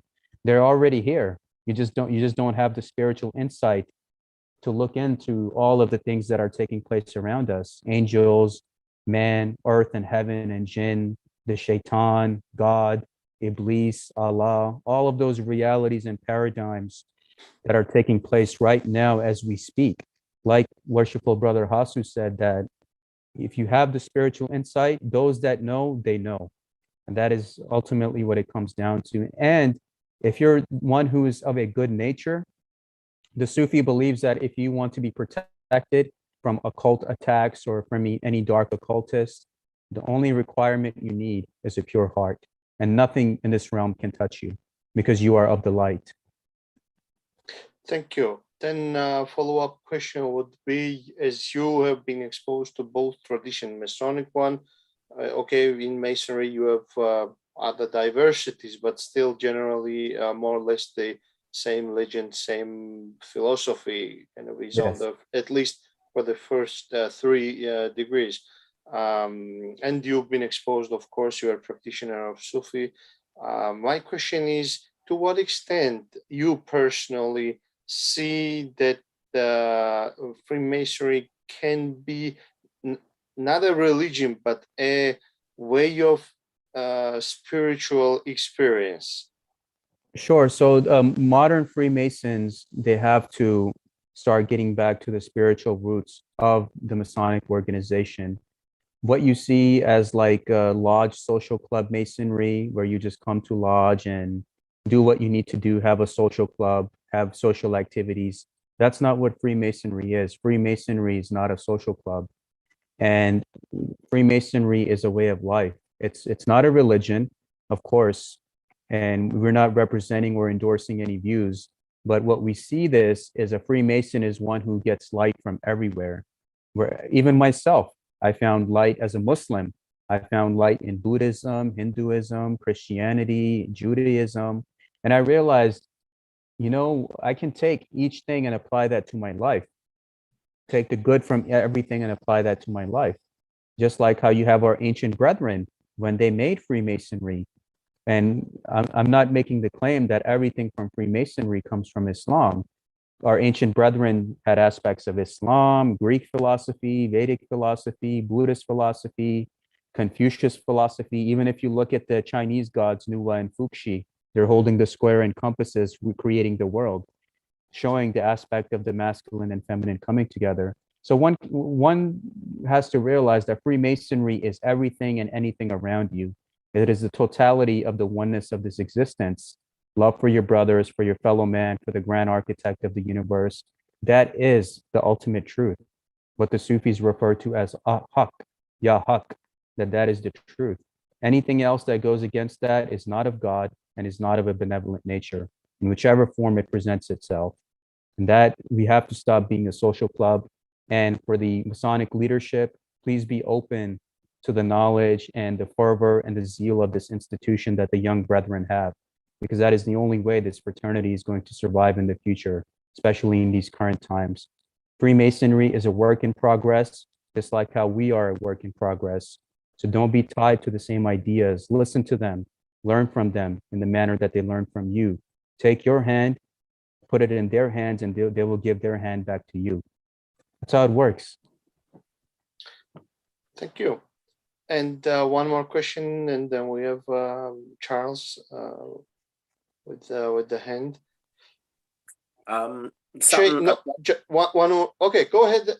Give me a chance for one more question, and then I'll give it to you. But the floor, right? Just once. Thank you. And my apologies, just not to lose the sequence. Chain of union, which is a very important, let's put it that way, important concept in Freemasonry. Is there anything like it in Sufism or Sufi practices? And if there is, can you find can you see the similarities between the two concepts, if there is one in Sufism? Are they similar concepts, or maybe you have different interpretation of chain of union? So in Sufism, they have the reverence of the silsila. Like when you look at a Masonic lodge notice, it will give all the past masters that have served in that lodge. Everyone will be listed on that notice. Same thing in a Sufi order. If your silsila or tariqa has started from one sheikh and it comes all the way up to the current sheikh, it will tell you that you have this golden chain that comes from one sheikh all the way up to the present sheikh, meaning reverence for past masters, reverence for past grandmasters, because who we are today is because it was passed down to us. And in Sufi ceremonies, what we do is when they do the zikrs of La ilaha illallah, Bismillah ar-Rahman ar-Rahim, everyone joins each other in this simultaneous chorus, and they take each other hand in hand. And just like how Masons take each other hand in hand and do the odes and the hymns in their lodges. So it's all very similar in their own ways. Okay. So the meaning wise, also these two are the same, you may say. Yes. Excellent. Just like how you have the silsila of the Sufi masters, and the aspect of coming together in odes and hymns and And singing Freemasonry. and all the reverence for God and your fellow man. Okay. Charles, floor is yours. And once again, apologies. I didn't let you speak. Oh, please, you don't have to apologize. I understand. This is about a question that was asked, and then the way it was sort of answered, you kind of ended it with like, okay, it's still a question. It's this thing about predestination versus free will. Mhm. Something So you actually was the answer perfectly. You said there are those who are waiting for this, something about a sheikh or imam. Yeah, that's it. The hidden imam that comes at the end of time, yes. and he will help us. Hmm. And so that right there tells you that, yeah, God is watching, God is involved, but God is waiting for us, and God will help us along, but it doesn't mean it'll happen because it's still up to us. Hmm. Well, it says that in the Quran that Allah does not change the condition of a people unless they change it themselves. So So there is that. that's the answer. That's the answer. It's free will. Thank you. So That's what it's the aspect of free will, the changing our conditions through our own selves and through our own efforts. And it's also coming together in brotherhood and taking this world out of this darkness that it's in right now. So my thanks to you, Brother Charles, and I hope that verse from the Quran helps answer your question. yeah, no, it did. Thank You you, my know, brother. Thank you for being here, and I'm grateful for you. me too. All right, Thank- that was just it. I've been hearing that question so much that I figured it's time to start speaking out about it. Because yes, there is free will, but the predestination is the hope. Yes. You know, God hopes for us, and we got to get there. He'll send messengers, others to help us along the way. You know, and that's sort of with some Martin Luther's group. What do you call them? Protestants, but before Lutherans. Yes, Lutherans. Somebody early, I had a theologian here in Denmark tell me that in reality, what Martin Luther believed, you know, because all this talk about predestination and all this stuff and the hell on earth and how could all this be, was that he said God came, showed us the way, and left, and is waiting for us to get it right. Sooner or later, he's going to get pissed and tired of waiting, and he'll take Yeah, that's Wait, exactly it. time but to get it but right. but regarding the Lutherans, those Lutherans have nothing to do with the Martin Luther King. No. I'm talking about Lutheran, the Protestant. Yeah. Just so the recording could not be misunderstood. So Lutherans are a Christian denomination originally from Germany, sorry. Yes. While the other guy was the civil American. rights fighter in the United States. Yeah. Yeah. Sorry, just No, glad you cleared that. But that was okay. Okay, any more questions? Any follow-ups? Okay, that's it, you said. All right. Then full 3 hours nonstop discussing so much, and I think Brother Salman deserves some rest from us. We squeezed as much as we could. So hopefully you enjoyed the Q&A session as well. We try to really understand the notions, the statements that are made by the speaker here on Sapere Aude, and we don't come here just for formality reasons that another lecture is will be delivered.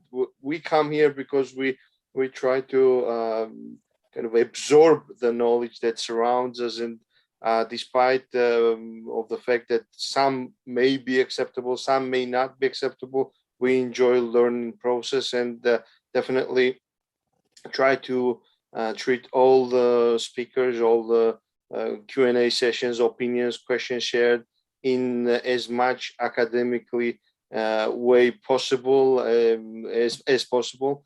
So thank you once again for your excellent lecture and brilliant Q&A session that we spent together on. Just final questional remarks if anyone wants to make it. or questions? All right, then, Brother Salman, maybe you want to leave any final remark, any references? You can reference to your YouTube or leave any wise kind of remarks for those who will be watching this as a recording. Whatever you feel is right for the final remarks. Floor is yours.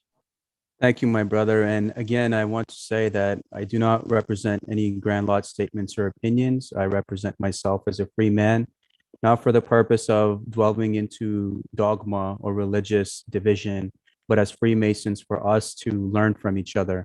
Because the only way we can come from darkness to light is if we make the effort to learn one another.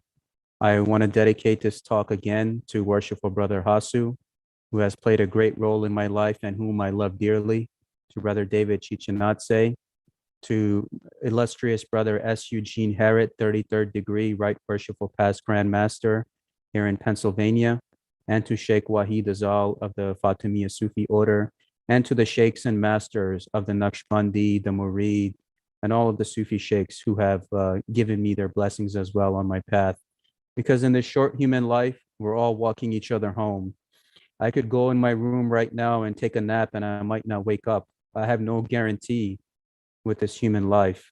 And in Sufism, they teach us that the angel of death visits you 5 times a day during the 5 daily prayers.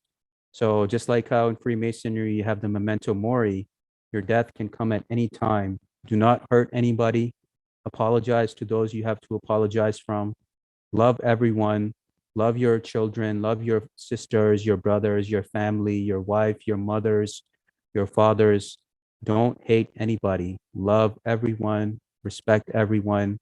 And if we can do that, then our world day by day can become a better place. And we can create this heaven on earth. What Sufi says that in order for God to help you, you have to help yourself. So you must be willing to put the work in and just do the right thing with the time that's given to you, with the philosophical lessons that are not only taught to you in Sufism and Freemasonry, but everyone. To my Masonic brothers, I would tell you, please love and respect each other and save this fraternity because it is a beautiful fraternity. And in these times of chaos, it is up to the leadership to do the right thing to make sure that it falls to the next generation. Don't fall into elitism of any kind. If you have a past grandmaster next to your name or 33 next to your name or anything next to your name, same thing with the Sufis, if you have a sheikh next to your name, all these titles are just for this world alone. We are all brothers, we are all on the level, and we all have this duty to each other to leave a better world behind than it was given to us because we have inherited this world from our brethren who have fought for it, died for it, and bled for it. So it would be wrong for us to not take any actions in time of chaos and not be cowards and love one another and do the right thing. So with that, my love to all of you, and thank you for having me, and continue to be great mystics and warriors. Thank you so much for wonderful words and ending. Thank you so much, Brother Salman, for your time. Thank you. Brilliant lecture, wise answers, and beautiful words. I will remind those who've been watching this or have been still participating and still following on YouTube today that we today had Sapere Aude number 261, and the topic of the discussion was with Brother Salman. And just 1 second. No, there's no question or so. So sorry about that.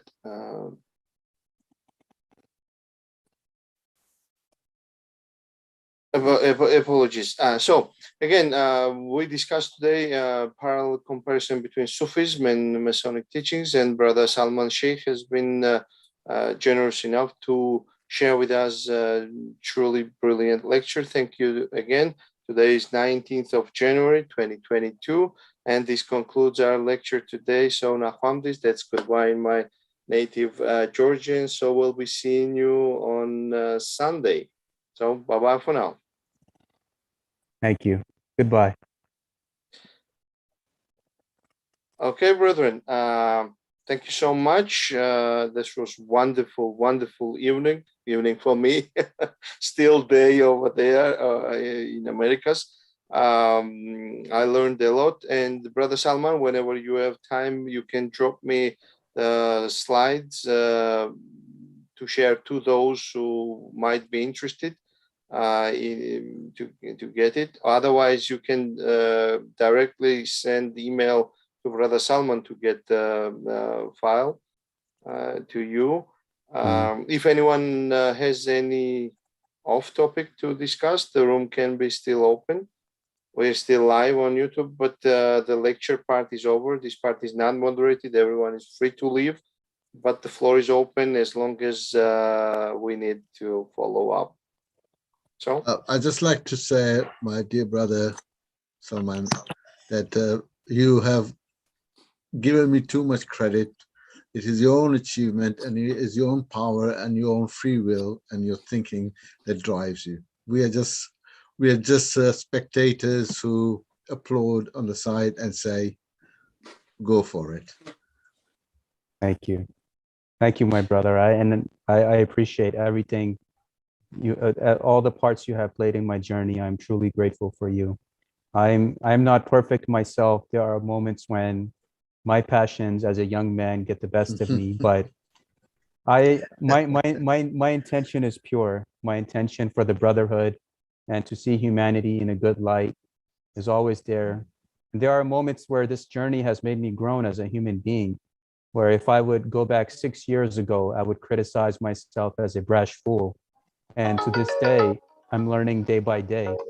So that's what it is. We're on this journey day by day. But Salman, we are all brash fools. That's love. Until we see the truth, and that truth only comes through a vision and through perseverance. Thank you. Thank you. And I look forward for our journey to continue to unite us in the future in whichever manner the grand architect of the universe sees fit. We are always united. Thank you. Brother Salman, you may want to save chat on your computer because there have been a lot of very kind words and some references, some things, and which I didn't read because there was a list of them, and you can take it as a little bit addition to your wages for today's labor. The appreciation that comes from grateful Sapere audience and participants of tonight's talk. Yes. Some very good, nice words on YouTube as well. And yeah, generally, everything was great. Okay, brethren, any opinions to be shared? Anything we want to keep the room open so far? Everything was okay. Can I just say thank you very much, Salman. I must go and attend to my family, my eyes and all that sort of thing, but wonderful. Keep on the good work. Thank you, brother. Yeah, you have got that invisible support behind your back that only someone above knows. Thank you. Take care. God bless. Bye-bye. Bye-bye, brother Hashu. Thank All you. right, Thank you, brother Salman. Okay, please. No, thank you, brother Salman. Thank you, brother David. Thank you, my brother. Thank you so much. And I send my fraternal regards for you and all of the brethren, wherever you are located. Okay, brethren, then with your kind permission, I think we can close the virtual room, the doors of it, and say goodbye till next meeting on Sunday. We will have another Sapere Aude. We will host brother Jamie Paul Lamb. You remember we hosted him his wonderful lecture on the archetypal temple in December. So we are continuing that series, and we will be discussing cryptic cosmology. So that's coming for Sunday. So you will be receiving all the details in a due manner a day ahead of the lecture. And Brother Salman, I'll be in touch soon with you with the calendar and maybe we can plan for another interesting talk somewhere in March or whenever whenever available date can suit you. Sounds good, brother. Thank you. Super. Good night. Keep safe. Enjoy the rest of the day in Americas, and see you on Sunday. Bye bye for now.